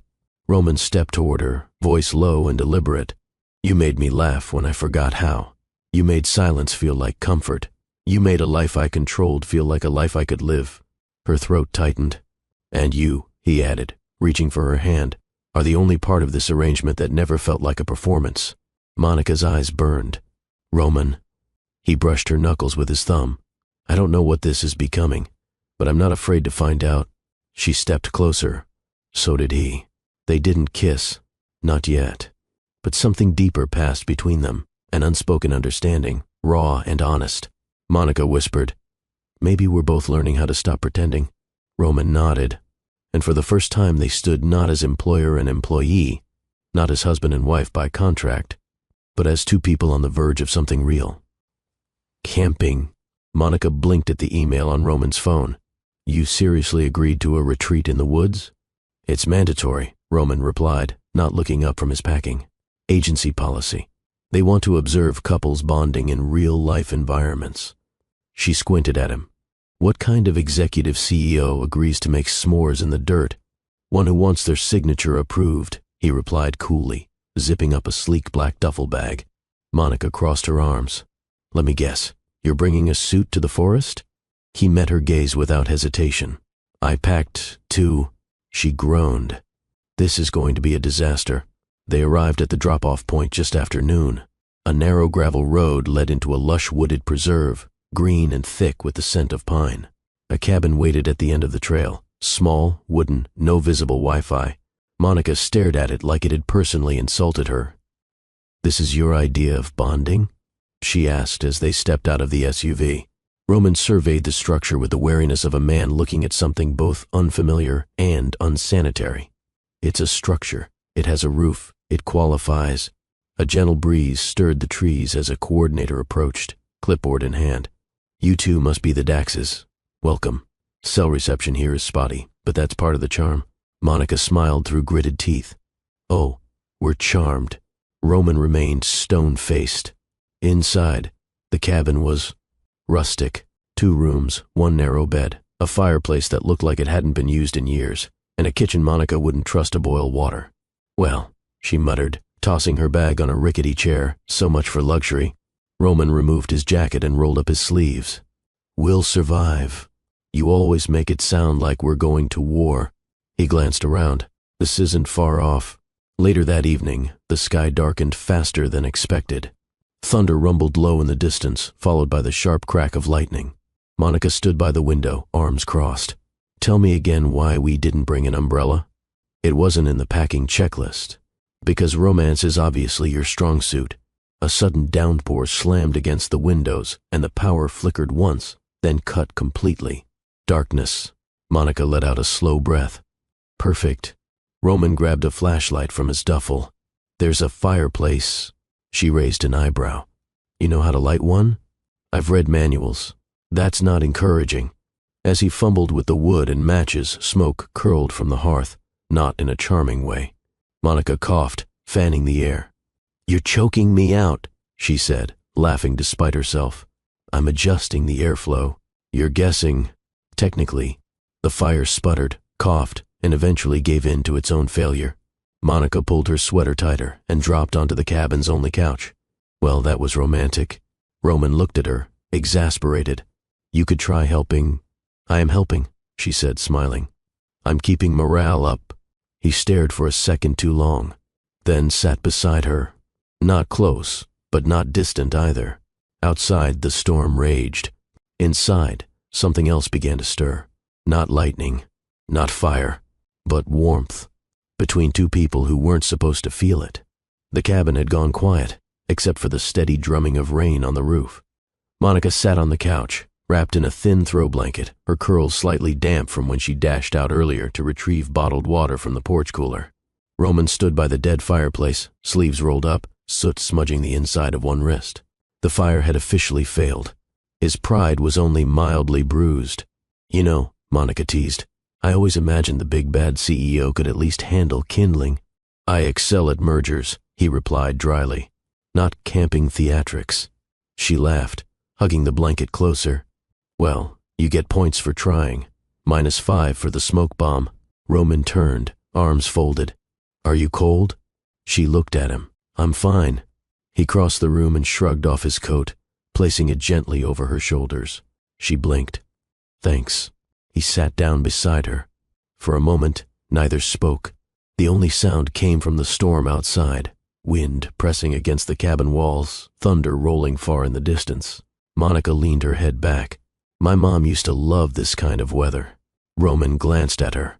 She'd light candles and read the same book over and over. Always said storms made the house feel alive. He stayed quiet, listening. She said thunder was just the sky's way of reminding you it still had a voice. Roman watched her carefully. Do you miss her most when it's quiet? Monica nodded slowly. Yeah. The quiet makes it harder to ignore what's missing. He looked down at his hands. I never knew my mother. She turned toward him, surprised. She left when I was a baby, he said. I don't remember her face, only stories. My father never forgave her for leaving. I grew up learning silence before I ever learned comfort. Monica's breath caught. She hadn't expected that. Maybe that's why you control everything, she said gently. Maybe that's why I break your rules. He looked at her again, eyes steady. Because you want to ruin me? No, she said, voice softer. Because I want to see if you're real. The air thickened. Not with smoke this time, but something heavier, something warmer. Roman shifted, just slightly, turning toward her. You've been in my life less than a season, and somehow everything feels different. She swallowed hard. You don't even like change. That's the part that scares me. He reached up, brushing a damp curl from her cheek. She didn't flinch. Instead, she leaned into the touch. I'm not good at this, Roman said quietly. But I want you. Monica's breath hitched. Then she closed the space between them. Their lips met, slow at first, unsure. Then deeper, urgent. Years of silence and Roman's soul shattered under the weight of her kiss. She tugged him closer. He responded with both hands, pulling her against him like he'd been waiting for this exact moment since the first day she smirked at him in defiance. Clothes peeled away, not clumsily, but deliberately. Roman laid her down on the couch, tracing her curves with reverence. She gasped his name as his lips moved lower, his mouth finding every place she hadn't realized was starved for attention. Her fingers threaded through his hair. You don't have to be perfect, she whispered, arching into him. Just be real. I am, he murmured against her skin. With you, I am. They made love like the storm had seeped into their skin, raw, electric, and unfiltered. No rules. No contracts, only heat and honesty. And in that small wooden cabin, two people who had spent their lives mastering distance finally collapsed into closeness. Not as strangers, not as actors, but as something brand new. Monica's skin was warm beneath Roman's hands, soft, responsive, and alive in a way he hadn't known he could crave. Every inch of her welcomed him, like her body had been waiting for his touch all along. The fire may have failed to spark earlier, but this was the real ignition. She lay beneath him on the couch, her back arched, eyes fluttering open only when he paused to study her face. You're staring again, she whispered, lips swollen, breath short. I don't want to miss anything, he murmured, brushing a thumb across her bottom lip. His mouth followed the curve of her collarbone, lingering in the hollow just above her heart. He kissed her there, once slow, then again, lower this time, between the valley of her breasts, his breath catching at the sound she made. A soft gasp, not because of surprise, but because she wanted more. Roman's hands moved down her body, exploring her with reverence, not like something to own, but like something to worship. Her waist, her hips, the softness of her thighs, each part of her felt like a revelation. Monica ran her fingers through his hair, guiding him where she needed him most. Roman, she breathed, her voice cracking under the weight of longing. Don't stop. I wasn't planning to. He kissed a path down her stomach, slow and deliberate, pausing just above her navel. The storm outside raged, but inside the cabin the only thunder was the sound of her pulse, quickening under his tongue. He reached the inside of her thigh, kissed it gently, then again, closer now. She trembled. And then, his mouth found her, soft, hot pressure that sent her body arching off the couch. His tongue moved slowly at first, savoring every reaction, learning her rhythm. She cried out, hips pressing toward him, but he held her still with strong hands. Roman moved like a man who had never wanted anything until now, and was determined to master every second of it. Monica whimpered, clutching the blanket beneath her as the heat between her legs built to something unbearable. Then, release. Her body shattered beneath him, thighs trembling as his name tumbled from her lips in broken pieces. Roman, oh my God, Roman. He rose slowly, his mouth glistening, eyes locked on hers. She reached for him, desperate now, her body greedy with need. Come here, she whispered. He didn't hesitate. Climbing over her, Roman kissed her with the taste of her still on his tongue. She moaned into his mouth, her legs wrapping around his waist as his body settled over hers. I want to feel you, she whispered. You will. He slid inside her slowly, inch by inch, watching every reaction flicker across her face. She gasped, her head falling back, fingers clawing into his shoulders. God, she moaned. Not quite, he said hoarsely, pressing deeper. But I'll take the compliment. They moved together, slow at first, an intimate rhythm built on heat and trust. Every thrust felt like an answer to a question neither of them had known how to ask. Monica clung to him, hips rising to meet his, her moans growing louder as the pressure built again. Roman buried his face in her neck, his breath ragged. You feel like fire, he groaned. I can't get enough of you. She held his face, guiding his eyes to hers. Then take all of me. And he did. Their bodies collided in waves, faster now, the couch creaking under their rhythm as the storm outside surged. Their cries blended with the wind and rain, a raw symphony of need and surrender. When they climaxed, it wasn't just physical, it was something else, something deeper. They shattered together, sweat-slicked, breathless, tangled. He collapsed beside her, pulling her into his chest. Her head rested on his shoulder, their limbs still intertwined. Neither spoke for a long time. Then Monica whispered, I didn't expect that. Neither did I. She traced lazy circles on his chest. You said you weren't good at this. I lied, he said. Or maybe you're the exception. She smiled against his skin. You're full of surprises, Roman Dax. He kissed her forehead, fingers still stroking her spine. You're the only thing I haven't tried to control. And somehow, you're the only thing that feels right. Outside, the storm began to fade. But inside the cabin, something stronger had taken its place, an intimacy that no contract could define. Hey, family, this story is only getting more intense, and trust me, the most shocking part is still on its way. If you haven't subscribed yet, now's the perfect time. Let's dive back in. Monica sat motionless on the edge of the bathroom tub, a pregnancy test clutched in her trembling hand. 2 lines, bold, unmistakable, positive. Her breath caught in her throat, and for a moment, the silence in the penthouse felt deafening. This wasn't part of the plan. They hadn't talked about children, not seriously. Their arrangement had never included late-night feedings or diaper changes or a nursery. It had included appearances, handshakes, photo ops. Not this. Her free hand slid across her stomach, instinctively protective. Roman's words echoed in her head, I don't need a baby. Not long ago, she'd said the same thing. She'd meant it. But now it wasn't about what she needed. It was about the tiny life quietly forming inside her, real, innocent, and unexpected. Her heart thudded against her ribs. Would he think she did it on purpose? Would he accuse her of trapping him? Would he walk away? Monica stood and caught her reflection in the mirror. She looked the same, no visible change, but everything inside her had shifted.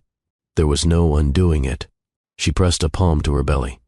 It's okay, she whispered, voice cracking. You're safe. Her mind reeled with questions. Could she raise a child alone? Could she trust Roman with this kind of vulnerability? Was he even capable of being a father? She didn't know. What she did know, clearer than anything, was that she wasn't giving the baby up, no matter what. She looked back at the test, still gripped in her hand. Her fingers tightened around it. A slow resolve settled into her bones. She had to leave. She couldn't give Roman the chance to make the decision for her. Couldn't bear to see that flicker of rejection in his eyes. He had said he wanted control over the narrative. But this was hers. And it would remain hers, on her terms. Monica moved through the penthouse like a ghost, quiet, focused, deliberate. She packed lightly. Just the essentials. A few clothes, her textbooks, the cactus Roman had returned with a red bow. Everything else could stay behind. None of it really belonged to her. The sun had just started to rise, casting a pale gray light through the windows. Roman was still asleep, or so she hoped. She couldn't face him. Not like this, not when her heart felt like it was being split in half. She walked to the kitchen counter and picked up a pen. Her hands shook as she reached for a yellow sticky note, the same kind he used to label everything. She stared at the blank square, searching for the right words. Then, slowly, she wrote, Roman, this wasn't part of the plan. I'm pregnant. I'm keeping the baby. You don't have to stay. Thank you for everything. Monica. She stared at the note for a long time. Her eyes burned. Her chest ached. Then she folded it once and slid it beneath the small cactus, the one he'd placed on her kitchen counter weeks ago like a peace offering. a symbol of something trying to grow in the middle of a desert. She whispered to it like she was speaking to him. I wish things could have been different. With a final glance around the penthouse, the pristine kitchen, the rule-bound office, the room where he had kissed her like he was starving, Monica pulled on her coat and slipped out the door. No drama, no confrontation, just distance. She left behind silence and a secret. And with every elevator floor that dropped her closer to the lobby, her breath became shakier, shallower. But she didn't stop. Not until she stepped into the morning light and vanished into the city with her unborn child, and the weight of what they'd created lingering quietly behind her. Roman returned to the penthouse just before noon, a bouquet of white tulips tucked under one arm and a chilled bottle of Monica's favorite ginger orange juice in the other. He had planned the gesture carefully, modest, sincere, and timed perfectly. They hadn't spoken much since the cabin. Too much had been felt. Too little had been said. He told himself he'd let her rest, let her breathe. But deep down, Roman Dax had already made his decision. He wanted her. No contracts, no conditions, just her. And maybe, just maybe, the life they had accidentally begun together. He stepped through the door and paused. The lights were off. No music played. The scent of vanilla, which usually lingered after Monica's baking attempts, was absent. "Monica?" he called.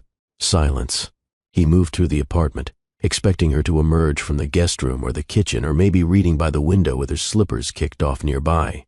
But every room was empty. A strange tightness coiled in his chest. Then he saw it. On the counter, right beside the cactus, the note, folded, yellow. His fingers trembled as he picked it up. He read it once, then again, and again. His jaw clenched, not in anger, but in disbelief. Pregnant, his grip loosened. The note slipped from his hand and fluttered to the floor like a gut punch. She was gone, and she'd been carrying his child when she left. Roman's eyes scanned the room for something, anything left behind, but the small things that made it hers were missing. Her slippers, her books, the necklace she used to leave beside the sink when she cooked. He dropped into a chair, tulips still in his hand, juice unopened. The woman who had made him feel again was gone, and this time there was no plan, no strategy, just a gaping, unfamiliar ache in his chest that no boardroom or billionaire status could fix. He pressed his palms to his face, struggling to breathe through the wave crashing over him. Roman Dax had lost control, and this time he cared. Roman stood at the tall windows of the penthouse, phone in hand, eyes unfocused. Calls were coming in, investors, assistants, board members. One after another, he ignored them all. His world, the one built with cold precision and endless power, felt useless now. None of it mattered. Not the billion-dollar deal closing in 48 hours. Not the press interview scheduled for that afternoon. Not the merger announcement his legal team had spent 6 months preparing. The only thing that mattered was gone, and she had taken part of him with her. He picked up the note from the floor for the 10th time, reading it again even though he knew every word by heart. "I'm pregnant. I'm keeping the baby. You don't have to stay." Roman ran a hand through his hair and walked to his desk. He pressed a button on the intercom. "Cancel everything," he said to his assistant. "Sir, everything is in—" "Everything," he repeated. He grabbed his coat, keys, and a folder of emergency contacts Monica had once accidentally left out, contacts he'd memorized long ago. Her former employer, a cousin in Brooklyn, a former professor from her early childhood education course. He hadn't used the information before because it would have crossed a line. But now he was done playing it safe. He called his driver. "We're going to East Harlem, now." As the car pulled away from the tower, Roman stared out the window, expression unreadable, but heart pounding. Not with fear, but determination. He didn't care what bridges he had to burn, what headlines might spin, what business partners would whisper behind his back. He wasn't letting Monica walk away thinking she had to raise his child alone. She'd left him with a note. He planned to answer in person. Roman's car skidded to a stop in front of a modest elementary school tucked between two aging brick buildings on a quiet Harlem street. There was no red carpet, no valet, no polished glass facade, just painted fencing, worn pavement, and the laughter of children echoing from a nearby playground. He stepped out of the car, adjusting the cuffs of his coat as if armor alone could shield him from what was about to happen. Inside, the school buzzed with the organized chaos of afternoon dismissal. A security guard blinked in surprise as Roman strode through the doors with the force of a storm in human form. "Sir, can I help you?" "I'm looking for Monica Reed," Roman said without missing a beat.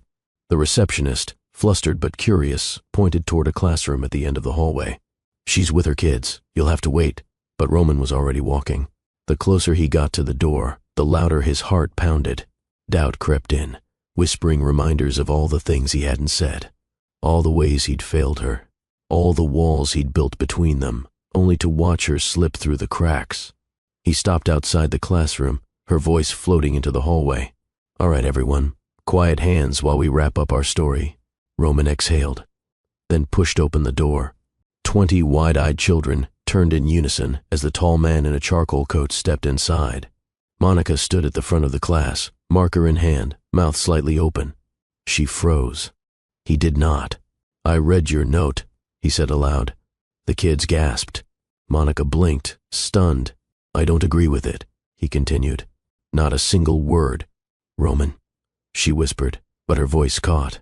He walked further into the room, never taking his eyes off her. "You said I didn't have to stay, that you were keeping the baby, that it wasn't part of the plan." He paused, breathing hard. "But I don't care about the plan. I care about you, and I care about our child." Silence. Even the kids stayed quiet. One of the girls in the front row whispered, "Is that your boyfriend, Miss Monica?" Roman kept going. "You once told me that real people break rules, that life isn't efficient, that chaos teaches us what matters." He was standing in front of her now, voice low but firm. "Well, you are my chaos. And I don't want the version of my life that ends with you walking away." Tears welled in Monica's eyes, her hands trembling. "Roman, I love you," he said. The words dropped like thunder in the quiet room. One of the boys clapped. Another shouted, "He loves her." The room erupted. Monica couldn't hold it in anymore. She crossed the space between them and threw her arms around him. Roman held her tightly, his forehead pressed against hers. "Why?" she whispered. "You said you didn't need a baby." "I didn't," he murmured, "until I realized the baby came with you." Tears slipped down her cheeks.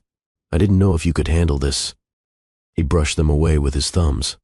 "I don't want to handle it. I want to live it, with you." The kids burst into cheers behind them. Monica laughed through her tears, her hands gripping the lapels of his coat. "Miss Monica has a boyfriend." One of the kids shouted. "More than a boyfriend," Roman said, still holding her close. "She's my reason now." Monica's hands trembled as she gripped Roman's coat. His body so close, it felt like the space between them had never existed. The noise of the children faded into a background hum.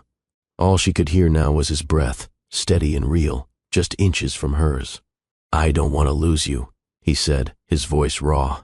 She blinked fast, trying to stay composed in front of 24 curious eyes. "You already had every reason to walk away." "I've walked away from a lot of things," he said, "but not this, not you." Her fingers tightened at his collar. "I didn't leave to punish you. I needed to choose myself for once." He nodded, not offended, not defensive. "And I needed to know what it felt like to want something I couldn't control." She took a breath. "So what now?"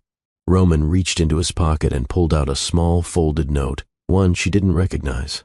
"I wrote this yesterday. I didn't plan to give it to you. I didn't even know if I'd see you again." He unfolded the paper and read aloud, quietly. "I don't know what love is supposed to feel like, but if it means craving someone's presence in silence or seeing their smile echo in every empty room, then I think I've been in it for longer than I realized." He met her eyes. "That's what you've done to me, Monica." Her throat tightened.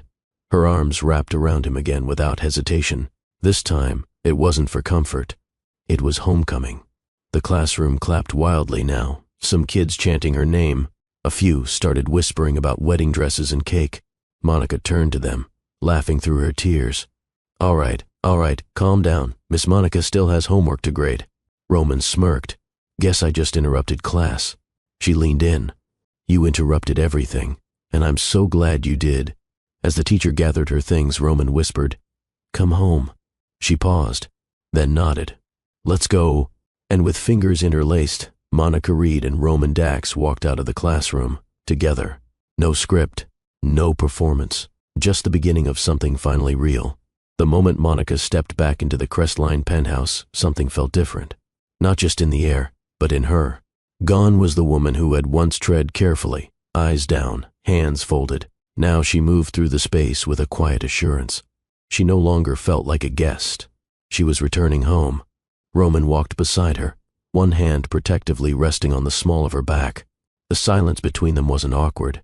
It was rich, brimming with all the words they hadn't needed to speak out loud anymore. When the elevator doors closed behind them, Monica looked around. "It's cleaner than I remember." Roman smirked. "I didn't let the house fall apart in your absence. No signs of emotional devastation, broken vases, crying into expensive whiskey. Just one cactus," he said, nodding toward the kitchen. There it sat, right where she'd left it. Healthy, watered, still wearing the tiny red bow. She chuckled. "You really did take care of it." "I read the instructions," he said simply. Her eyes softened. "Didn't know you did instructions."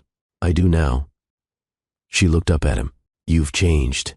"I had to," he replied. "You left." "I realized I couldn't keep living like everything had to be bulletproof."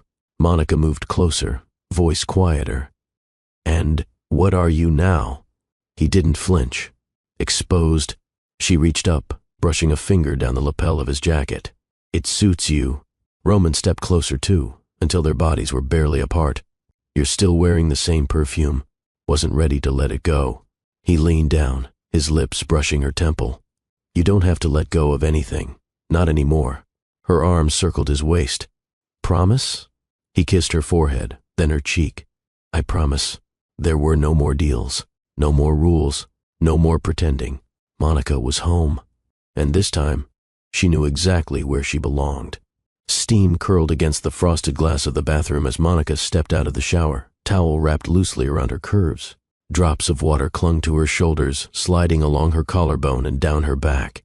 The overhead light cast a golden hue over her skin. She hadn't expected Roman to be waiting, but he was. He stood just outside the doorway, leaning against the wall, eyes fixed on her like gravity itself had pulled him there. His voice was low, thick. "You're breathtaking." Monica didn't hide. She let the towel fall. Roman's breath caught, quietly, reverently, before he crossed the threshold. His hands moved with purpose, but not haste. He brushed damp curls from her face, then leaned in to kiss the corner of her mouth. She tilted her chin, pulling him in for more. Their mouths met, slow, intentional. No hunger this time, no firestorm. This was different. This was reverence. He tasted her slowly, kissing her as if he had all the time in the world. His hands slid down her sides, gripping her hips with quiet restraint. She sighed against his lips, her palms moving up his chest, fingers undoing the buttons of his shirt one by one. She didn't rush. She wanted to savor him the way he savored her. When his shirt fell to the floor, she stepped back to look at him fully. His strong frame, the muscles cut from discipline, not vanity. The scar near his left shoulder she hadn't noticed before. She touched it. He let her. "Every part of you," she whispered. Roman's hand slid beneath her thighs, lifting her effortlessly. She wrapped herself around him as he carried her to the bedroom, laying her gently across the bed without breaking eye contact. He kissed her neck first, then lower, trailing his mouth along the curve of her shoulder, across her chest, his tongue flicking against her skin like silk. She moaned softly, hips shifting beneath him as he worshipped every inch of her. No corner was overlooked, no touch careless. He explored her with the patience of a man making promises with his mouth. And she responded, breathless, open, trembling. When he finally slid inside her, it was slow, deliberate, like a question with only one answer. Her fingers dug into his back. "Roman." He pressed his forehead against hers. "I've never wanted anything like I want this." She gasped, legs tightening around him as they moved in unison, bodies melting into rhythm. It wasn't about dominance or power. It was about surrender. And in the stillness between thrusts, in the way their hands stayed locked, their lips kept finding each other, there was love, raw, uncomplicated, unconditional. He moved deeper, drawing sounds from her that made him want to give her everything. She responded with whispered promises of forever, between kisses, between moans, between the seconds when their souls felt stitched together. The pressure built. Monica's nails dug into his shoulders, breath stuttering as she unraveled beneath him, crying out his name. Roman followed seconds later, burying himself deeper as his release hit, his body shaking with the weight of it.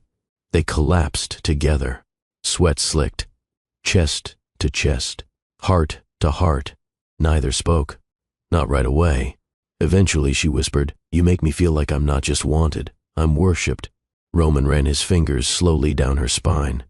"Because you are—" She smiled against his neck. That was everything. He kissed the top of her head. It was the truth.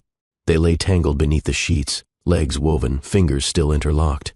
No contracts, no conditions, no need for more words, just breath and closeness, and the silent, sacred promise of a life finally blooming. Later that night, the penthouse was quiet. Not the cold, hollow silence it used to hold, but a softer kind. The kind that followed deep connection, where breath filled the spaces words no longer needed to occupy. Monica rested on Roman's chest, her fingers lazily drawing circles over his skin.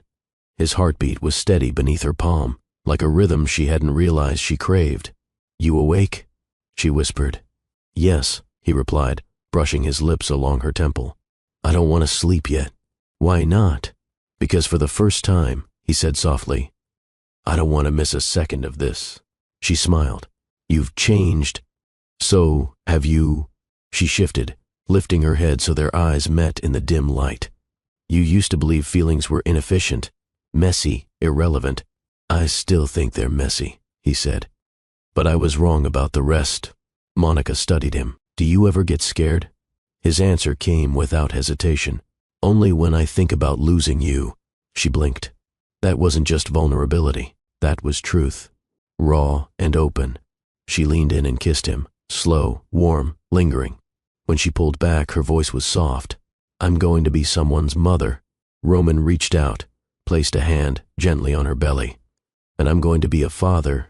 You sure about that?" He nodded. "Because I want this. I want us. I want the life that isn't perfect, that doesn't follow rules, that feels real." Tears gathered at the corners of her eyes, not from fear, but from relief. "You're not a robot anymore," she whispered with a smile. He kissed her nose. "Because you rewired me." She laughed through a quiet sniffle. "You're still terrible at metaphors." He wrapped both arms around her, pulling her close. "I don't care. You're stuck with me now. And you're stuck with me." They fell asleep that way, tangled, heart to heart, soul to soul. And outside, the city hummed on, unaware that in one penthouse high above the skyline, two people had finally found their way home. The preschool gate buzzed open with a soft click as Monica stepped through, her heels crunching lightly on the gravel path. The sun was high and kind, casting warm light over the tiny courtyard filled with laughing toddlers and waiting parents. She wore a flowy red blouse, her curls gathered in a low ponytail, gold hoops swinging as she scanned the crowd. Beside her, a little boy clutched her hand. He was 3, with skin the shade of soft brown sugar and a head full of tight curls that bounced with every step. His eyes were impossibly wide, lit with the same steel-gray hue as his father's, though mischief danced in them more often than broodiness. "Mommy," he said, tugging her arm. "I told my teacher I have superpowers." Monica grinned. "Oh yeah? What kind?" He puffed out his chest. "Flying, like Daddy. He lifts me so high it feels like the sky." Before she could respond, a familiar voice called out from behind. "Is this the superhero I ordered?" They turned, and there he was. Roman Dax, no longer in a suit and tie, but a navy crewneck, rolled sleeves, and sneakers. He looked less like a CEO today, and more like someone who had remembered what joy felt like. He walked over, arms out, and their son bolted toward him. Roman scooped the boy into the air, spinning him in a wide arc that made the child squeal in delight. 10 out of 10, Daddy," the boy shouted. Roman laughed, a deep, full sound that still caught Monica off guard sometimes. She watched them, warmth blooming in her chest. A life ago, Roman didn't know how to hold anyone close. Now he never let them go. Their son clung to Roman's neck as he turned to Monica. "You're glowing. That's the sweat of a woman who just survived parent-teacher day." "I brought lemonade," Roman said, handing her a bottle from his bag. She raised an eyebrow. "Freshly squeezed?" "Organic. From the place with the cookies you pretend not to love." She took a sip, trying not to smile. "You spoil me." Roman stepped closer, tucking a loose curl behind her ear. "That's the job." Their son wiggled between them. "Kiss." Roman chuckled. "You think so, champ?" The little boy nodded solemnly. It gives Mommy more power. Monica leaned in and kissed Roman softly, savoring the warmth that bloomed between them, their hands gently cradling the boy between them. When they pulled apart, Roman whispered, "You gave me everything I never knew I wanted. And you gave me something I thought I'd never have." He kissed her forehead, then bent to kiss the top of their son's curls. The teacher rang the dismissal bell behind them. Roman looked down. "Ready to go home, Superboy?" The child nodded. "Can we have pancakes for dinner?" Monica raised an eyebrow. "Pancakes for dinner?" Roman grinned. "He's persuasive." She laughed. "Fine. But only if Daddy does the flipping." Their son raised a tiny fist in triumph. As they walked toward the car, hand in hand, the city around them faded behind the sounds of a little boy's laughter and the quiet peace of a life they built. Messy, beautiful, and entirely their own. Back at Crestline, the air was filled with the sound of spatulas clacking against a pan and the occasional giggle from the little voice seated at the kitchen island. Roman stood at the stove, sleeves rolled up, flipping a stack of golden pancakes with a level of focus usually reserved for board meetings. Batter dotted his shirt collar, but he didn't seem to care. Across from him, Monica sat with her chin resting in her hand, watching him with a slow, satisfied smile. "I can't believe you actually learned how to cook," she teased. Roman glanced over his shoulder. "I learned fast when bribery is involved." Their son kicked his feet beneath the counter. "Daddy made me banana ones. With chocolate chips. Because you asked nicely," Roman said. "And because Mommy said I couldn't have cookies for breakfast again," the boy added with a pout. Monica lifted a brow. "And you tried anyway?" He grinned proudly, chocolate smudged at the corner of his mouth. Roman plated the pancakes and brought them to the island. He poured syrup carefully, then sat beside them, brushing a napkin across their son's cheek. "You know what I never thought I'd be good at?" he said quietly. Monica looked at him. "What?" "This. Us. Family." She reached for his hand, threading her fingers through his. "And now? I can't imagine my life without it."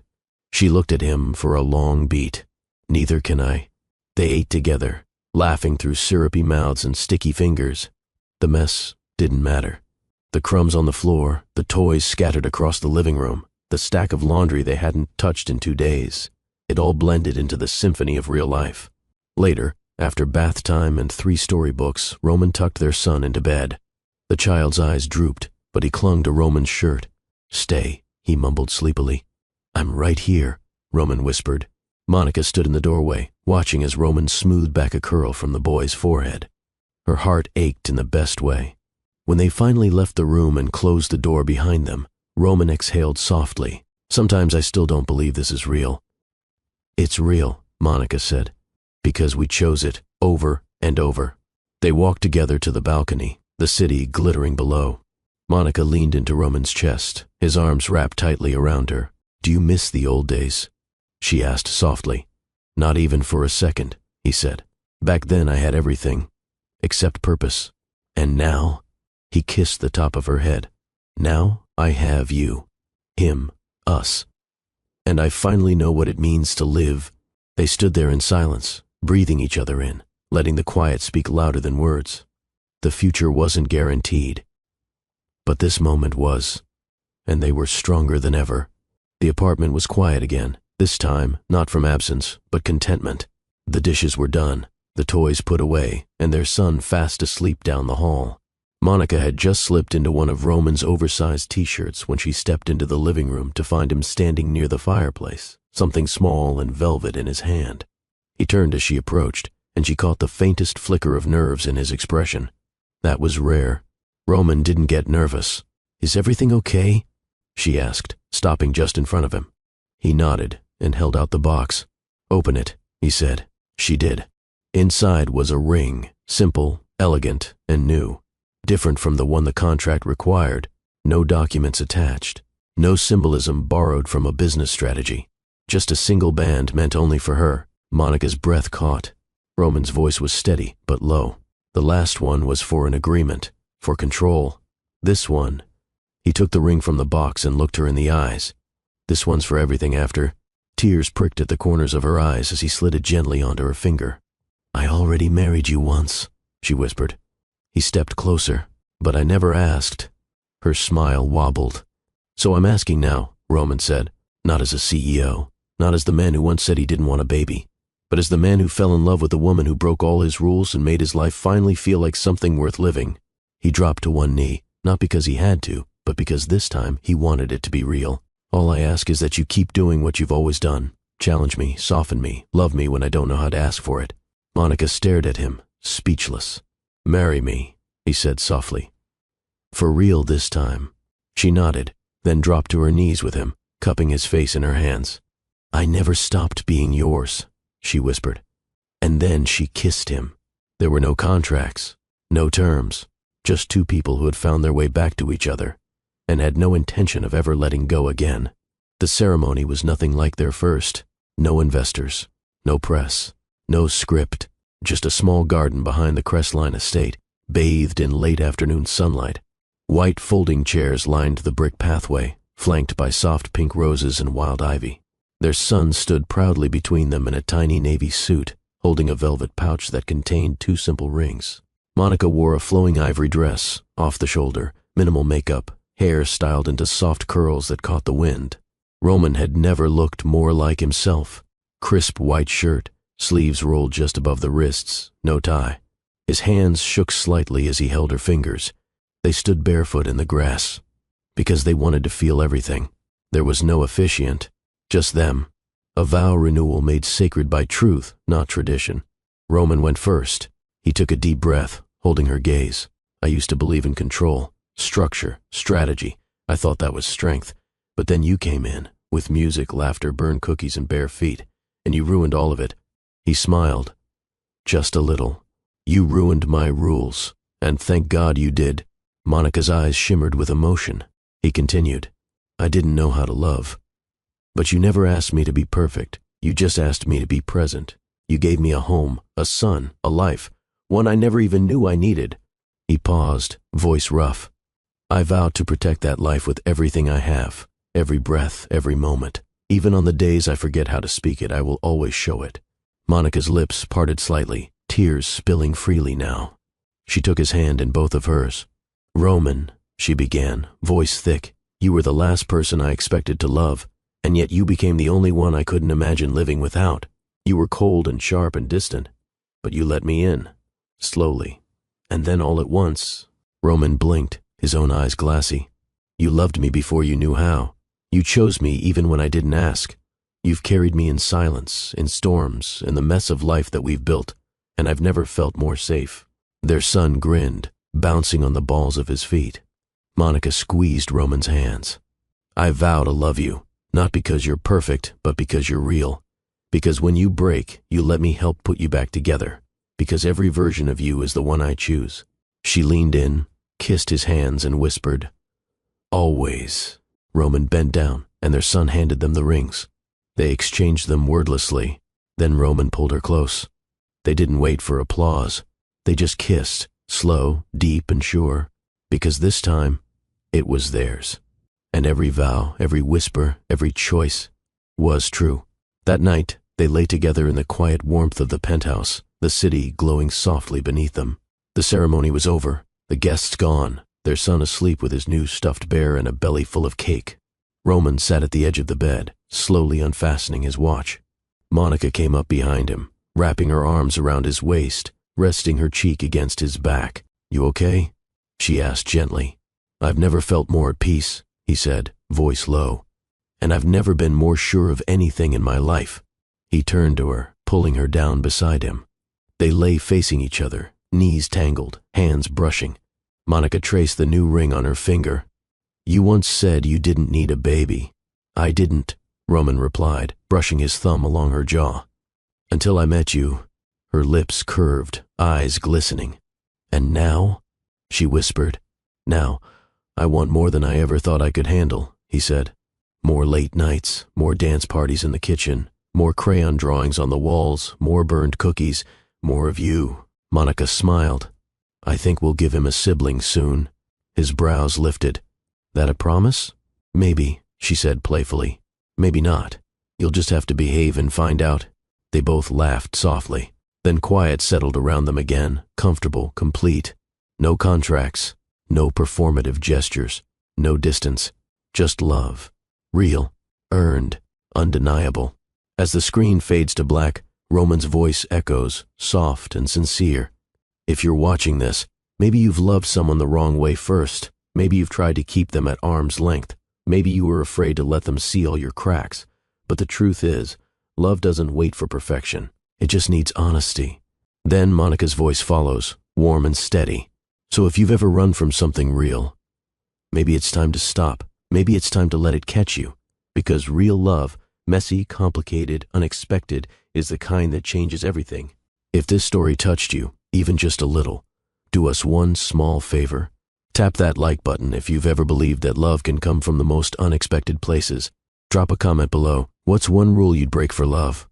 Hit that subscribe button and turn on the notification bell, because we have more stories just like this, raw, romantic, and full of the kind of emotion that lingers. Share this video with someone who needs to believe in second chances and imperfect love. And remember, contracts end, but love? Love writes its own terms.